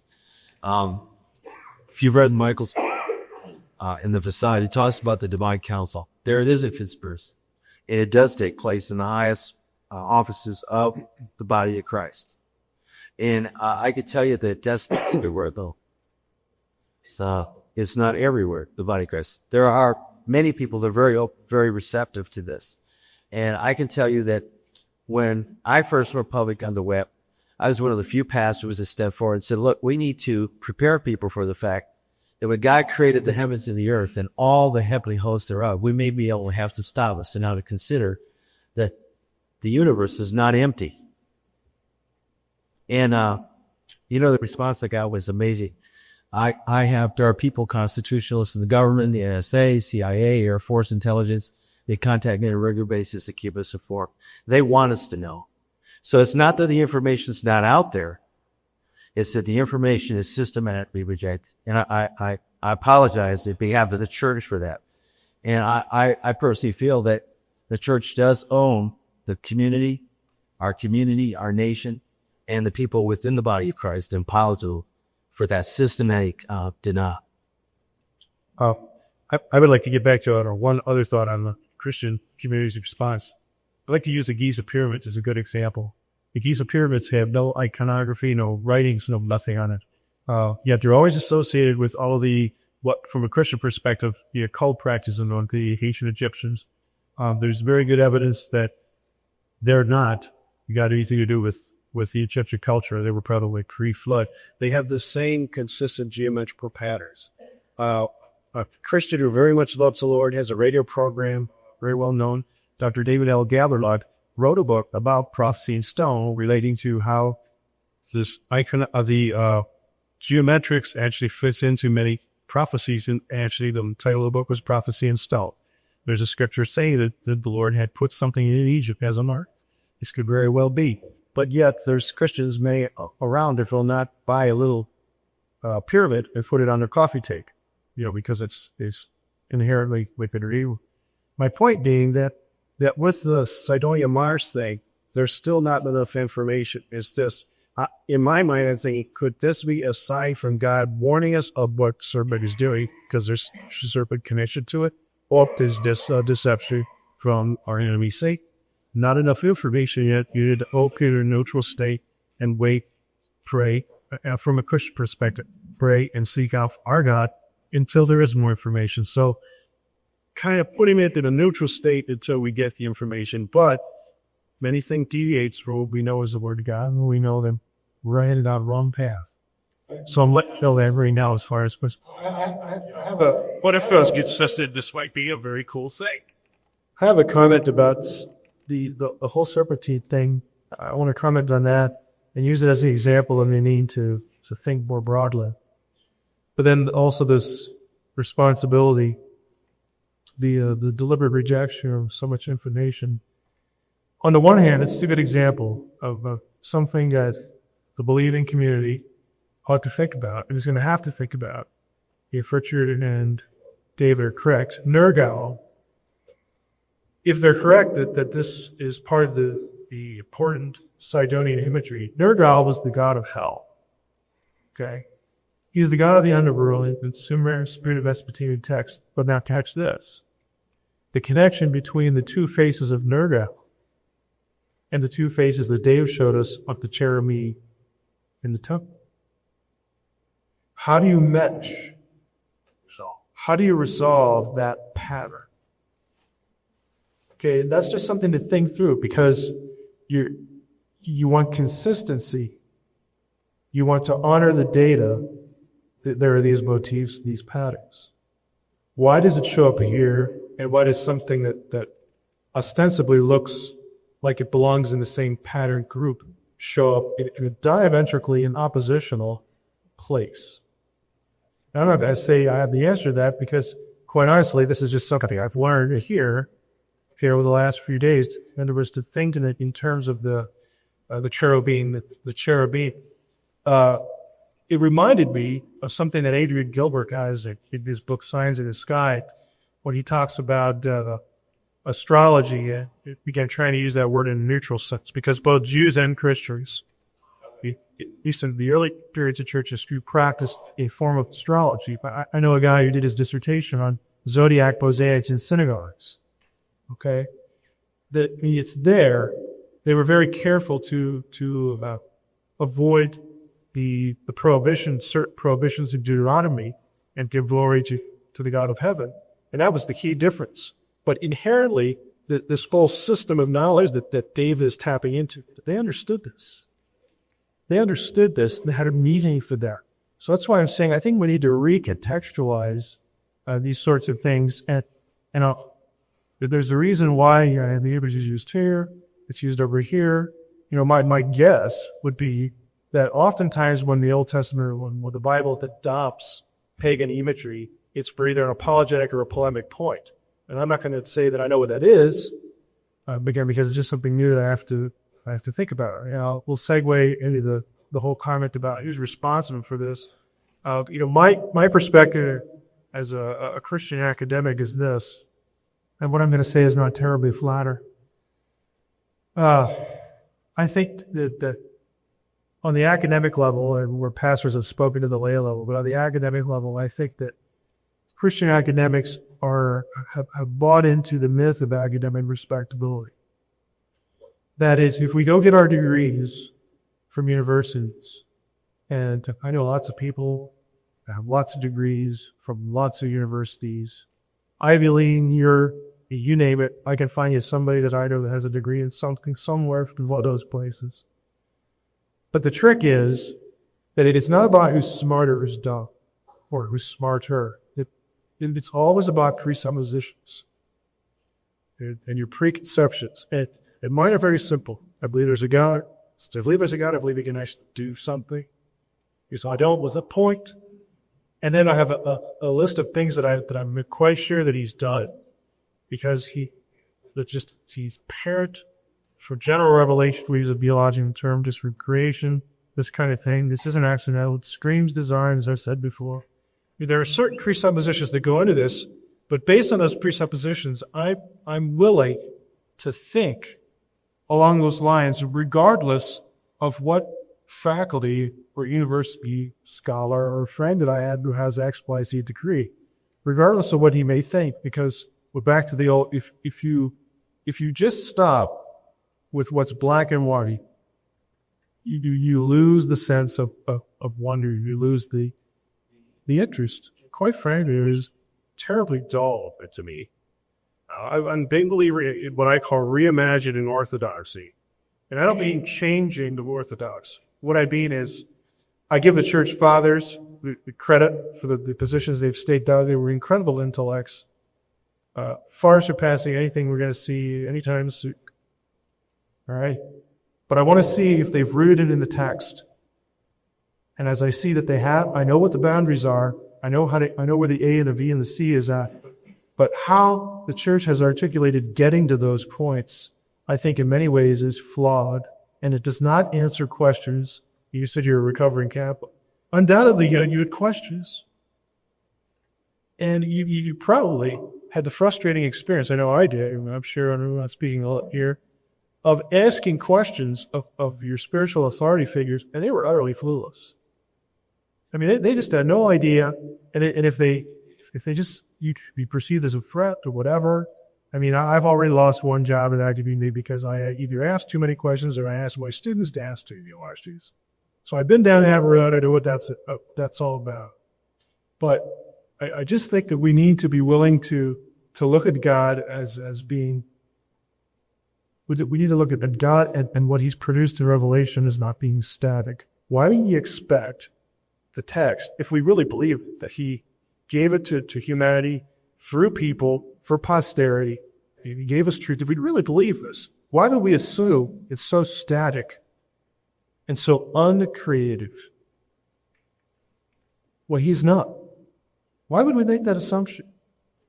I just think that we need to, again, everybody operates within boundaries. I mean, science has its own boundaries, at least, again, perceiving where those are, and beginning to creatively reimagine, how do we get there? I always ask myself this question when I'm doing text work. What does the text allow? What can the text allow? I don't want to violate rules of grammar. I don't want to violate linguistic principles. I don't want to violate principles of semantic analysis. But after all that's done, you're left with options. And sometimes when you get new information like this stuff, instead of just pulling that away from you, you use that language, it just makes you ask different questions. Okay, it makes you approach things a little differently and has the same fundamental question, well, what could this be? How could this have worked? How could God have dealt with this or done this or whatever? And then go back for these texts and say, hey, does the text allow any of these things? Maybe I just need to sit and think about it a while and just creatively reimagine how this could have been. I wasn't taught that. I don't know why I think that. But I just have a firm faith that God is really think he is, that it's about time we take him out of the box. And that doesn't mean destroy orthodoxy.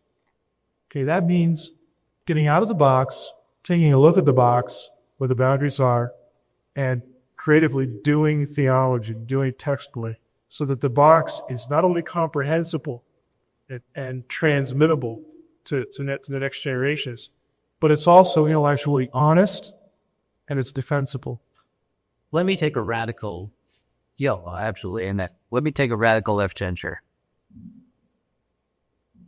I want to know why David Koresh posed such an incredible threat to someone that they had to kill him and his people and all those children in an effort to shut him up. Because what he was looking at and what he was talking about had to do with Revelation and the end times and the ticket clock and signs and connections, although he didn't say overtly, connections to the things that David and I are looking at. I found, for instance, that in the real world, the political or secular world that we live in part, that during that whole experience, the governor of Texas, who I think was Ann Richards, just ask there, had given the head of the Texas Rangers a White House phone number to keep them apprised moment by moment by moment of what was going on with the FBI standover and all that. And then I found that phone number was Vince Foster's phone number. And then Vince Foster shows up committing suicide. And we have the whole Janet Reno thing and the gas. And it all went back to belief. What Koresh, whatever you might think of his lifestyle, in fact, within that idiom, that lifestyle was permitted, as I understand it. What was he trying to say that somebody didn't want to hear? Because it touched on this third rail, which is, what does it all really mean? Regardless of his beliefs, the question itself is not supposed to be asked. And I have no answers. I mean, I have some vague suspicions. I wanted to read, who was the guy that did the book on London Experience, because he's a believer? The lawyer, I think, who could talk to Koresh, who did the book Adequates. Anyway, I would go, for you guys to know how to read this stuff, I would go and look at that book again. Because I just had this feeling that David Koresh tripped into something that he himself didn't know he was into. And it had nothing to do with firearms. That was the excuse. It had to do with something that he just fell into, that touched something else that's going on. Because we now found this clock, David and I, independent, and Mike's coming up fast on the inside rail, that there's this end times perspective that encompasses this and where we are now and where we're going.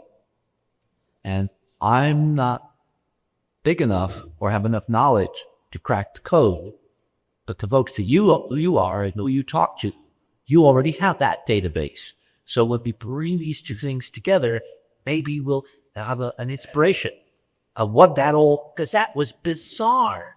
That should not have happened in the United States of America on CNN. And it's been swept under the rug. And it shouldn't be. You sort of segue into something I was hoping we get back to, is that all roads lead to Lowell conspiracy. Like you said, we'll never know, and the media will let it out. You said we will know because we're going to win, because people are coming out. And I'm going to say what's probably could be considered the most tried thing that I think Chris was going to allude to is that the Word of God, we may never know, but the Word of God already reveals it. The problem is, where are the people that will go to God and His Word? One of the most amazing things that impresses me about David is I asked him a long time ago, well, what are your sources? Where are you getting this stuff? He didn't fly a rocket to Mars. He didn't spend a dime. I'm going to say it cost it. But he just says, well, this is what you're reminding us. Yes, he read Richard's book, though. But he just said, well, God shows me this stuff, or if I show you. And that's sort of a thing I want to mention. And I want to diffuse something that has come up on the UFO community thing, because Richard is an archaeologist. Correct. Extraterrestrial. An extraterrestrial archaeologist extraordinaire. But I have a pulse. Right. It's an inside job. But as far as the way people are perceived, it's like, I'm not Catholic, but to a Hindu who lives in India, I am. If one person of one race does something bad or good to you, you're going to hold that opinion about many of them if you're a closed-minded person for a long time. Now, in the sense that there's a huge difference, Richard is not a ufologist or a ufologist, whichever your opinion is. And I'm probably one of both, and much of us are. But this is a UFO conference. If you're hearing on camera, perception-wise, you don't have to be. I mean, that puts you in the community in the broad perception sense, and that's all. See how that We're not- redefining perceptions. We're good. You know, I think this is a subject big enough to redefine this perceptions.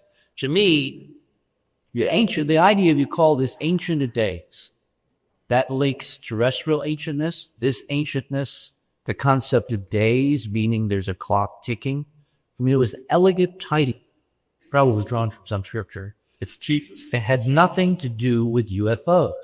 UFOs is a 20th century, 1947 definition coined by Kenneth Arnold, or actually coined by Bill, the press, who took his testimony and co-opted it into a trivialized term. Saucers, or, cups and saucers. The Ancient of Days idea is deeper, vastly deeper than UFOs. Well, actually, it's the Ancient of Days comes riding on the clouds of heaven. That's Jesus. Let's pop a question. You had your one. Just to be fair, my name is Will. I'm 21 years old, techno hippie, do technology, a graduate student. I work on pure science, actually.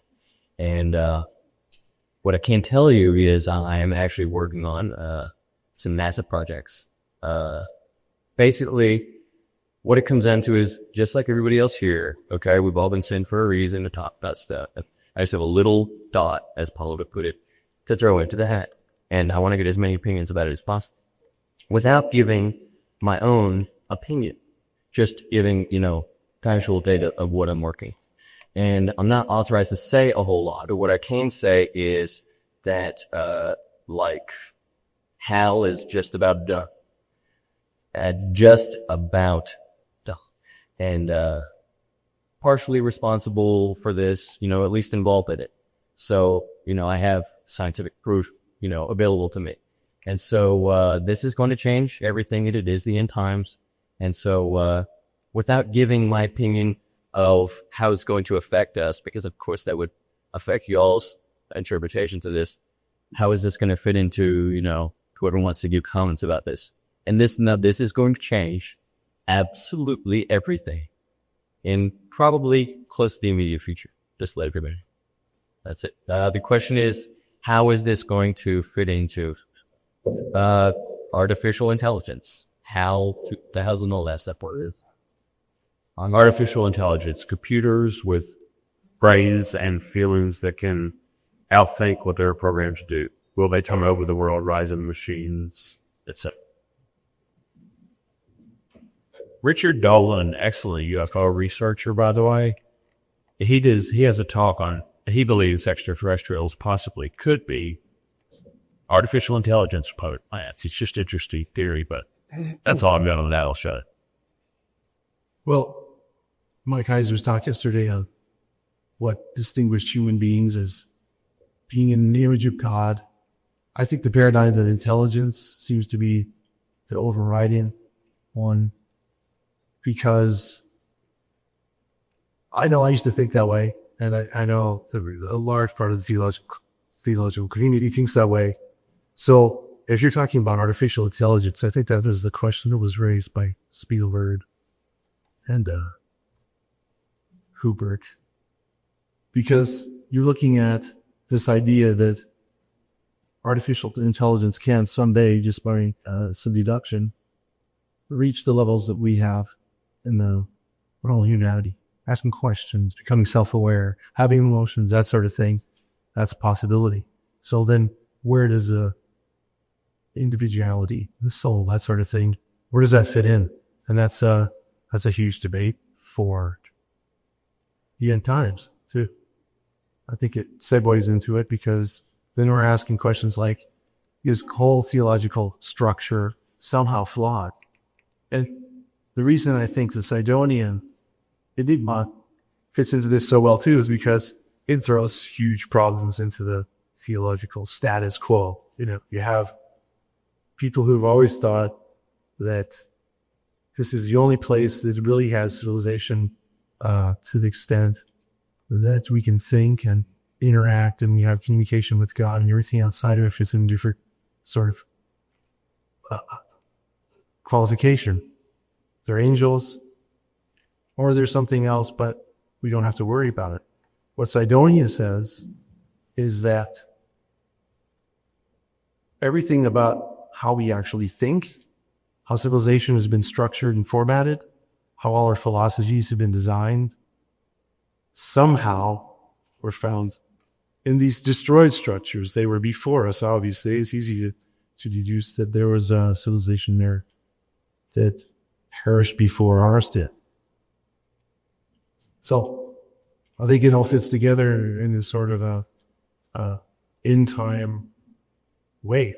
It's all coming together at the same time. I think it's actually programmed that way. And I think, just to finish this thought, there are people who've actually been able to see this coming for a long time. And I'm just now catching up. And we're all just catching up. I'd like to chime in here quickly. One of my best friends back in Madison, a member of our church, his PhD's in artificial intelligence. Just our postdoc in genomics, applying that to the Genome Project. And he and I would both agree that since the image of God is not intelligence, this is not going to take away our humanity with that theology. What I'm concerned about, and I know what he's concerned about, I'm going to follow his work over the next 2 years, regardless of whether we work or not, when I'm done, is that on one sense, we're mimicking of our Creator. We're doing what we are supposed to do in terms of finding out what makes the universe tick and stewarding it. What I'm concerned with is two things: that it will turn into technology, and we will worship what we create more than the Creator. And I'm also concerned about the potential uses of such technology for manipulation. If you've read The Facade, to do some things with nanotech in there, as to how that to be used to manipulate our perception of some things that are that I think are going to be presented to us in the future. And we won't be able to tell what's real in a biological sense and what's artificial. What I think one of the key things as these kind of new technologies are, let's do it. All right. You got 30 seconds? 30 seconds. Okay. One of the things I think that is a question here is how is it going to change our thoughts or feelings, or where is the discernment? What, is this good or bad? To sum up a creature mode, heaven and earth shall pass, but my word shall endure forever. Our safety, our security, our discernment is in the word of God. We will have the parameters to keep us safe, to know what's good, what's bad, where to be in the Bible. Wow. Ground break. Big skies. Stories that I talked about a few minutes ago. By the way, Chris, I did acknowledge the host. I called them angels, but that's interchangeable, right? Yes, whatever. So are we talking 5? Well, MCI. For the X-Toy? 10. I can see this is going to go on for a while. Anyway. How then does that perspective encompass what our researcher friend here just revealed?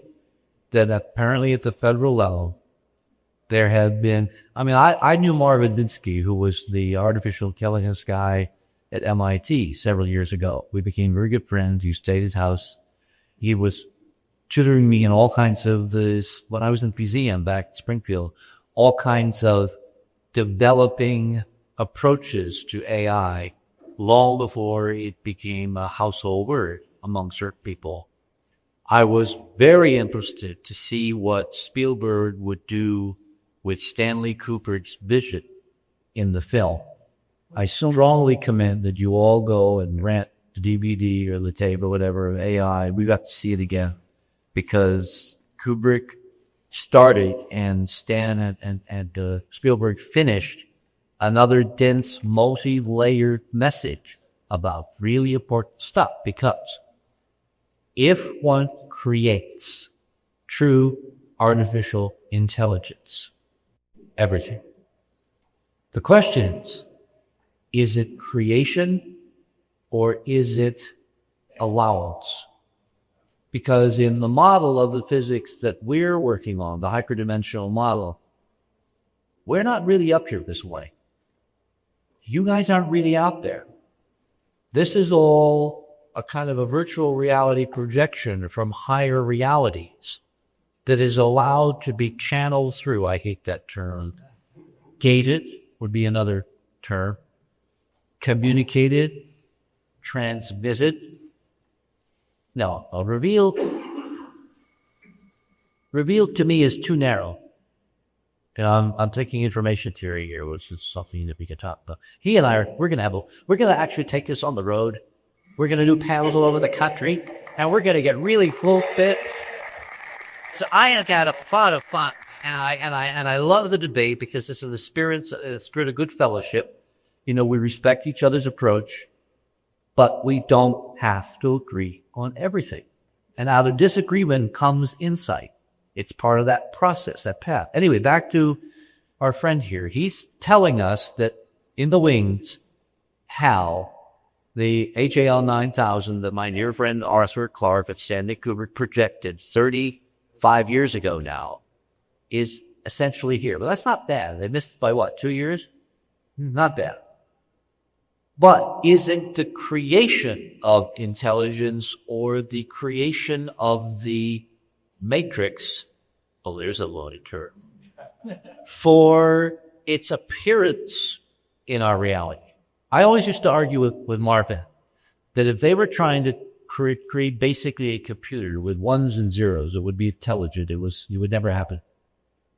That what you really need to do is to discover the language, the programming language of intelligence, which is not binary. It's not ones, zeros. It's the geometry here that you have found in the texts, that the Sumerians are trying to talk about, that even Sitchin on his best days has tripped over. I must give Zach a lot of credit, because if Zachariah Sitchin didn't exist, we would not be up here, all right? I tripped over him as I was working on this. The other person that I must acknowledge for me being up here is a guy named Dr. Gene Scott. Anybody know who Gene Scott is? Okay. Gene Scott was on my little television in Berkeley at a critical time when I started thinking the unthinkable about pizza buttered grapes. And he was doing a whole series. I mean, he was one of the cleverest evangelicals I've ever seen. He comes off as kind of a dumb hick, and he is the smartest guy I've ever seen in the evangelical television community. Because no one he wears all the hats. No one can figure out why he has a PhD from Stanford. I mean, he's a bright guy. But he wears all those stupid hats because that's the visual cue for the videographers who are racking up the tapes of which sequence goes with which sequence, what he's doing, his teaching plan, his lesson plan. It's a visual aid to his audience and the people doing the tapes. Anyway, he was doing his whole thing on the Great Pyramid. And he had opened up so many ideas of the connection between this and that. I mean, I didn't really know a lot about ancient Egypt at that point. And it was again, one of those things at the right place at the right time, being open to what something was trying to say. Well, you could call it divine providence. We could also call it interdimensional resonance. That's not what you call it. It's being open to. Anyway, keep losing my train of thought because it's like a three-legged cat around here this morning. How Arthur and Stanley were trying to make some profound statements in 2001 of many things stories that they were telling us about intelligence and about its appearance in our midst and how it would fall in these definitions. I think you're right. I think a lot of the extraterrestrial phenomenology that appears, the UFO stuff, may be part of, quote, an artificial intelligence appearance. Can't prove it yet, but it just has that feel to it. The pattern looks that way. If you're right, if we're about to have that really visited upon us, if, as someone else was saying, there's tremendous concern now about using this to track each and everything we are all doing. You know, the hyper-Ashcroft model, the super spies where they literally know what you eat for breakfast and what you buy at the bed with tellers and what kind of car you want to drive and what you're thinking and what your reading habits are and who you like to go out with. In other words, if this is going to allow in the nanosecond that the complete profile and tracking of you, including visual imagery, they're not talking about taking TV pictures of you everywhere and simply tracking where you go. Enemy of the State's a very good film to show you what that could lead to. Then, yes, it's a totally different era. Where in the world of physics, there's a phenomenon called singularities, which is the mathematics of infinities or zero. And we know from our experience base that whenever you get to a singularity, something's wrong. That there's going to be a change. There's going to be a tremendous shift because it can't exist. Zero can't exist, and infinities can't exist mathematically. They're unmeaningful in terms of physical relationships. So every time you encounter a singularity, it means there's going to be an abrupt quantum shift. We're approaching a sociological singularity from many different directions. I'm beginning to think that this whole idea of end times is not so much about ends. You know, one day we're here, next day ain't. But about transitions to times that are unthinkable for most people because they don't have the references. And what these texts are trying to tell us is beware of singularities because it's going to shift. I got some surprises for David from the Maya about the end times and the Mayan calendar. And I need to show it to you, not tell you. But he showed it to, did I show it to you? To be in time? Yeah. It's stunning because it recontexts the whole idea of the end of the Mayan calendar in a way that's really elegant. And it's going to be a shock to a lot of people, but it doesn't mean the end. It means the end of that mode of thinking. Amen. So if you stay open to that and you ride with it, it means you need to get accustomed to change. And if the United States of America has ever been about one thing, it's been about change. We are the culture of change. I think that's our raison d'etre, our reason to exist as a political entity, to get people familiar with the idea that it ain't always the way it's been, and that change is not necessarily bad, particularly if you prepare yourself, which means you grow, you get better, you are willing to change. And the ride is going to be very, very interesting. Was there anybody else here about the global conspiracy? Or do we have no question? What about Val? Oh, that's right. You want to be healthy. We didn't always back all the way there. I'd like to just say that he's absolutely correct. It's probably going to be the most profound revelation. Believe he said. Well, that's because I'm a cookie cutter Christian.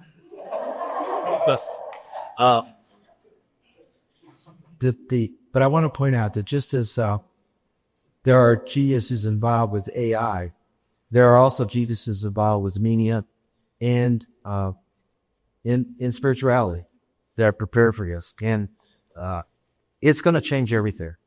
There's absolutely no doubt about it. And I would say that there are many people that have known this company for more than a decade. I can remember in 1984 when they announced that they invented the biochip, that the UCLA medical department actually formed a major where you could be a medical doctor, take care of the viruses that may come with the biochips. Do you remember this, Richard? And I was involved with that because many years ago now, but I'm going to tell you something. This is not news to everybody. And when these paradigms begin to shift, believe me, I believe that the Lord has put people in places to prevent catastrophe. And it's really up to us. The choice will really be up to us how we handle this.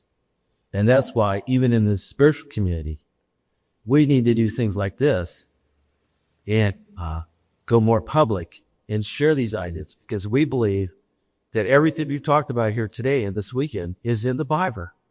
And the only way we're going to reach Christians is with the Bible. And we'd ask me to stop fighting us on that. There you go. A few cents in here about the global and Sibiris. This is something I've never really understood. What I can't understand is how Christians or even people of faith can deny the idea of conspiracy. If you really believe that there's intelligent evil, all the conspiracy says is that intelligent evil is capable of manipulating a few people. Or kind of stupid evil. Yeah, we see some of that. Yeah, really. But the idea of just manipulating a few people or using people's fallen predilections, the selfishness, the idea of just personal agendas and personal gain to cooperate with each other. I mean, to me, it's like a no-brainer. I mean, that happens on small scales every day, and everybody can accept that. It can happen within the family. It can happen within a company. It can happen within a university, a department, or whatever. But all of a sudden, all these little mini conspiracies that everyone within the Christian community would acknowledge exists because of, again, of the fallen nature. As soon as you say, well, there's people that are really powerful positions in the world who know each other and have the same agenda, and you want to either have power or money or whatever. As soon as you say that there are key individuals in points of power, positions of authority, who are doing since like it doesn't work.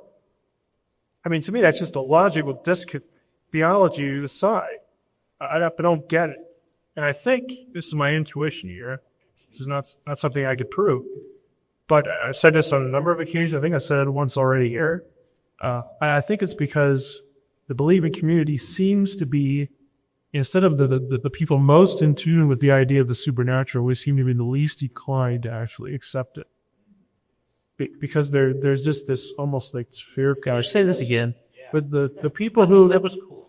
The people who should be the most inclined to embrace the idea of the supernatural seem to be the least inclined to accept it. Is that okay?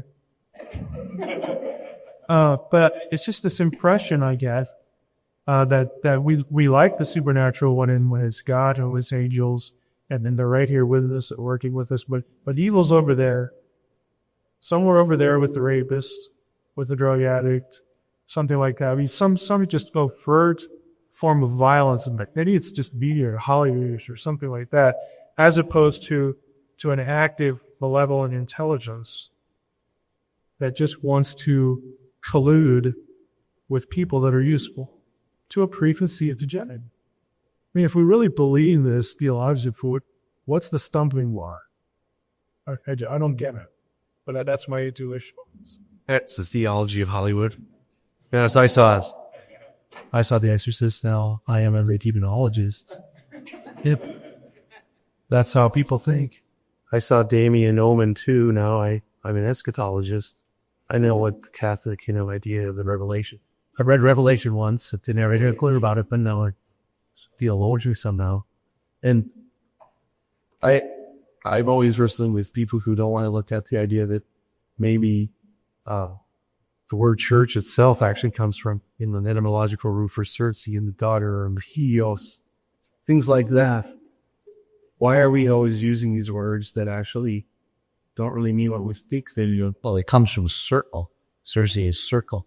Circle means a cycle, the repetition of the path. That's astronomical. That's back to the things that Mike's beginning the sets about precession, about cycles of history and consciousness of human experience. The church should be connected to looking at these patterns. And that's why, I didn't leave the church. The church led to me.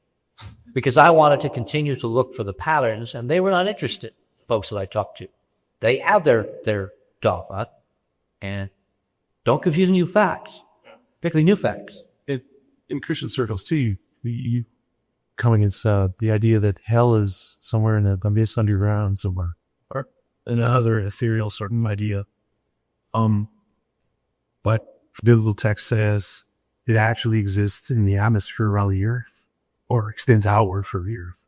That's where this spiritual battle takes place. And the devil has been deposited somewhere, and his angels haven't been deposited somewhere, so we can dispute him. We don't have to worry about it until we die and go to hell. He's around already doing his thing, and in a very dynamic way. So to get past these things that people have already preconceived because they've been taught this, nothing seems to be more sacred than a long held belief. And I marvel at these ideas that devil has, a foretale. He's red and he's a hobgoblin. He makes people's heads spin. When in fact, if you look at what the Bible says, he taught people. He showed people things. He was Moses itself. And so from that Genesis, I think it's very interesting to look at what's going on around us right now, because he also talks about time. He also is a concept of time. And Chronos is a huge part of the system. To understand how time works in the celestial sense, or I'm getting just a slight beat on how that celestial chronometer works, where we're actually getting into right now. And there's a couple of things I want to listen to spiritual, because in astrophysicist stuff I have no real good grasp, but it's getting pretty heavy, and it's getting heavy really quick. So It's not coincidental. no, That's the interesting thing. When I read his book, he doesn't know yet some of the things that we know yet published that synchronistically match the chronologies, but give us the reasons for why this keeps happening again and again and again. And I've been very careful not to even talk about it till we could substantiate it. And what you done brilliantly is just begin to document that there's a knowledge base in the myths, in the texts, from all these different cultures that is converging on the sentiment. And that's power. That's incredibly powerful. And it's a message that needs to be spread to a larger audience. Robert has a question. One, two, Mike, in. Where's the portables? Walk up. I wanted to make a comment about when you were saying about conspiracies. And I think what enables conspiracy is the fact that people don't want to go outside of their comfort zones. And when they're forced to re-examine everything that they have lived with and take it to be fact, it's a very threatening experience, because if suddenly you find you don't have to be sick, there are other reasons for things that happen that could be changed, and that things continue in that manner because it's economically profitable. The industry of health, the industry of medicine, our origins. I mean, it's across the board that you don't have these things, but basically it amounts to taking responsibility for yourself, starting there, and then it can spread out. It's not easy, but ultimately you should really care about yourself and getting yourself well in all aspects, body, mind, and spirit, and then make a difference. That's your... Yeah, I wanted to jump in here because Guy tells me you got 20 minutes and we're closing down. And I want to go back to my questions are for Mr. Hoagland, going back to your opening comments. I didn't respond to that book. I'm sorry. Okay, I'm sorry. I didn't want Okay, and it's taking you back to your opening comments. You said something about never having been to Roswell, not necessarily having an interest in coming. Is it because of our UFO profile that maybe you were never drawn to come here? Then I have 3 questions, and I'm going to batch them because he won't let me get up and ask questions again. So that's one. The second is, you said that when you went out to the crash site, you saw things that others had not seen in 50 years in making visits out there. I'd like to know what that is. And then my third question is, would you please define the term archaeoastronomy, which I believe is a new term, and what its place is in all of your work? And what its importance and future bearing. Are you a reporter? Yes. How did I? Deanna Cheney, FYI Magazine. You're working for whom? FYI Magazine. Okay, excellent. All right, let me start and go back as what it is to say. My grandmother used to say, archaeoastronomy is a contraction of two words, archaeology and astronomy.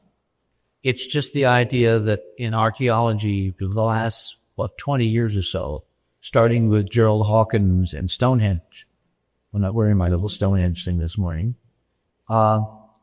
He discovered there were astronomical alignments to the stones, that whoever built Stonehenge had a degree of mathematical and geometrical knowledge of the heavens that was, for that time of the 60s, 65s, when he wrote Stonehenge Decoded using the big UNIVAC computer at Harvard, that was a phenomenon. And they thought, these were these barbarians running around with bear skins and clubs and yanking the moon out of caves with their long hair. No. Now we know that the geometry of Stonehenge, through the work of people like Carl Funk, is the geometry of Sidonia. It's the geometry of the pyramid. It's the geometry of Mesoamerica. It's the geometry of the stuff in Thailand, Hector Wise. It's worldwide on this planet. It's the geometry of the Indian mounds. It's the geometry of I'm trying to think of the stuff in Northern Europe. It's all over. And it's not just on this planet, it's here. It's the same geometry. It's this sacred geometry because it's the geometry of the physics between dimensions, between realities, a real physics of other realities, which to me is a stunning spiritual physics state to be able to make and support. Let me go to the first question. Well, let me take the second. What was the second one again? What did you find? Oh, what do we find? Are you kidding? I'm not playing about that, yeah? You're going to be kidding. Tune in sci-fi. And I'm not going to talk about it until we can document it. And because of all the agents that are sitting out there from the NID and the CID and the ADA, DIA, MOUS, the last thing I would do is to tell them what we found so they could go and destroy it. This is a war between knowledge and suppression. Those who live in Libya to suddenly see all the helicopters. And we found out last night that this stuff is on public land, on government land, which means they wouldn't have to get permission from anybody to simply go and do whatever they wanted to. So no, I don't believe in secrets. I hate secrets. I have had to learn through bitter experience over 20 years that sometimes, as, what's her name said, the poet, come on, help me. That's the one I always quote that I can't think of this morning because I hadn't had breakfast. Not my grandmother. They're not here. No, very famous New England poet. She used to say, Emily Dickinson, thank you, dear. She used to say, tell all the truths, but tell it slant. To me, the way you preserve truth in a hostile environment where there could be stupid evil is you are cleverer than the evil guys, and you tell the truth, but in ways that it takes firm root and it cannot ever be suppressed. So you just have to get more sophisticated about telling the truth. First question. And the first question is, why do we never come to Roswell? Do I find it boring? Are you kidding? It's not relevant, or it wasn't relevant until relatively recently to my search for how these things got on the planet Mars. The more I pursue the terrestrial connection, the more leakages I found, the more documentation from people like David that confirms my terrestrial connection ideas. And the more numbers that show up in the Roswell experience. For instance, let me give you one classic one. The physics is cornerstone in Sidonia on a key number, 19.5 degrees, which is actually the rounding up of 19.47 degrees. When did Roswell happen?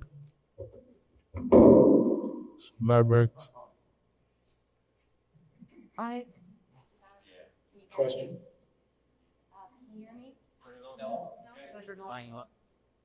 Oh, can I? You should hear me. Don't. Oh. I have a surprise. I wanted to come up here and thank all of you for being on this panel. The brain power here, focus, the education, people like you make all of us start thinking.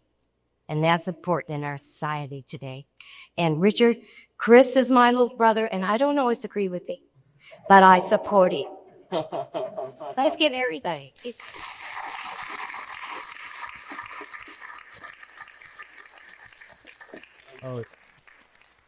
I don't know if it was said earlier when on the video, but as Paula Harris, international journalist and author of Connect the Dots, said, as an international journalist who's here covering Roswell, she thinks this is the most important and best thing she's seen in Roswell all weekend. Walk up in front of the camera, Paula. Yeah, this is Paula's book. Yeah, right. Everybody's got to read Paula's book. And you help. And especially Richard and Mike, the Bible says that the wise man craves correction. Thank you for continuing this beyond my best intentions. We'll be taking just a break soon. Can I? C is going to give a live 403. And he's got. Yeah, okay, really quickly. The reason being this, exactly what the lady that was here that just spoke, Chris's sister said. It is important for me to be a thinking human being, and I need to have intellectual stimulation. And the intellectual stimulation that happened with this panel was absolutely incredible. May I encourage Roswell to have a world symposium with people from all over the world so that you can have flags from all over the world and make it a serious situation where ideas become connected, where people can share ideas. And this is also on a spiritual level from everywhere so that we can all walk away with this gift. Because I feel very, very bad that there shouldn't be many, many, many more people here this morning.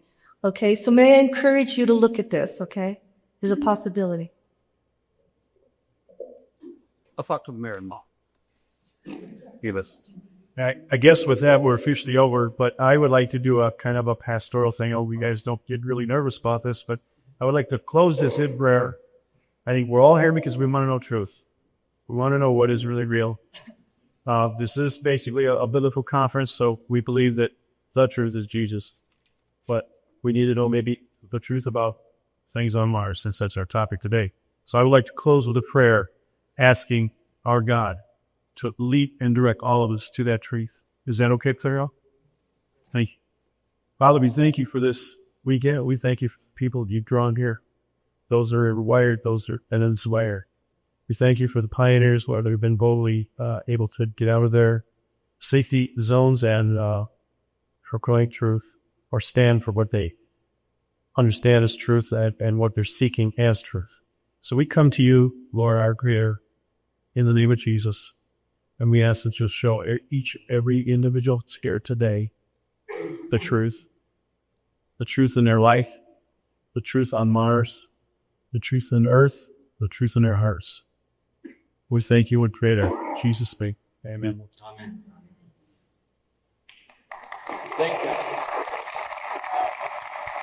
But yeah, sorry, and my final say, Etam Lisad S. It means now the Mass is finished.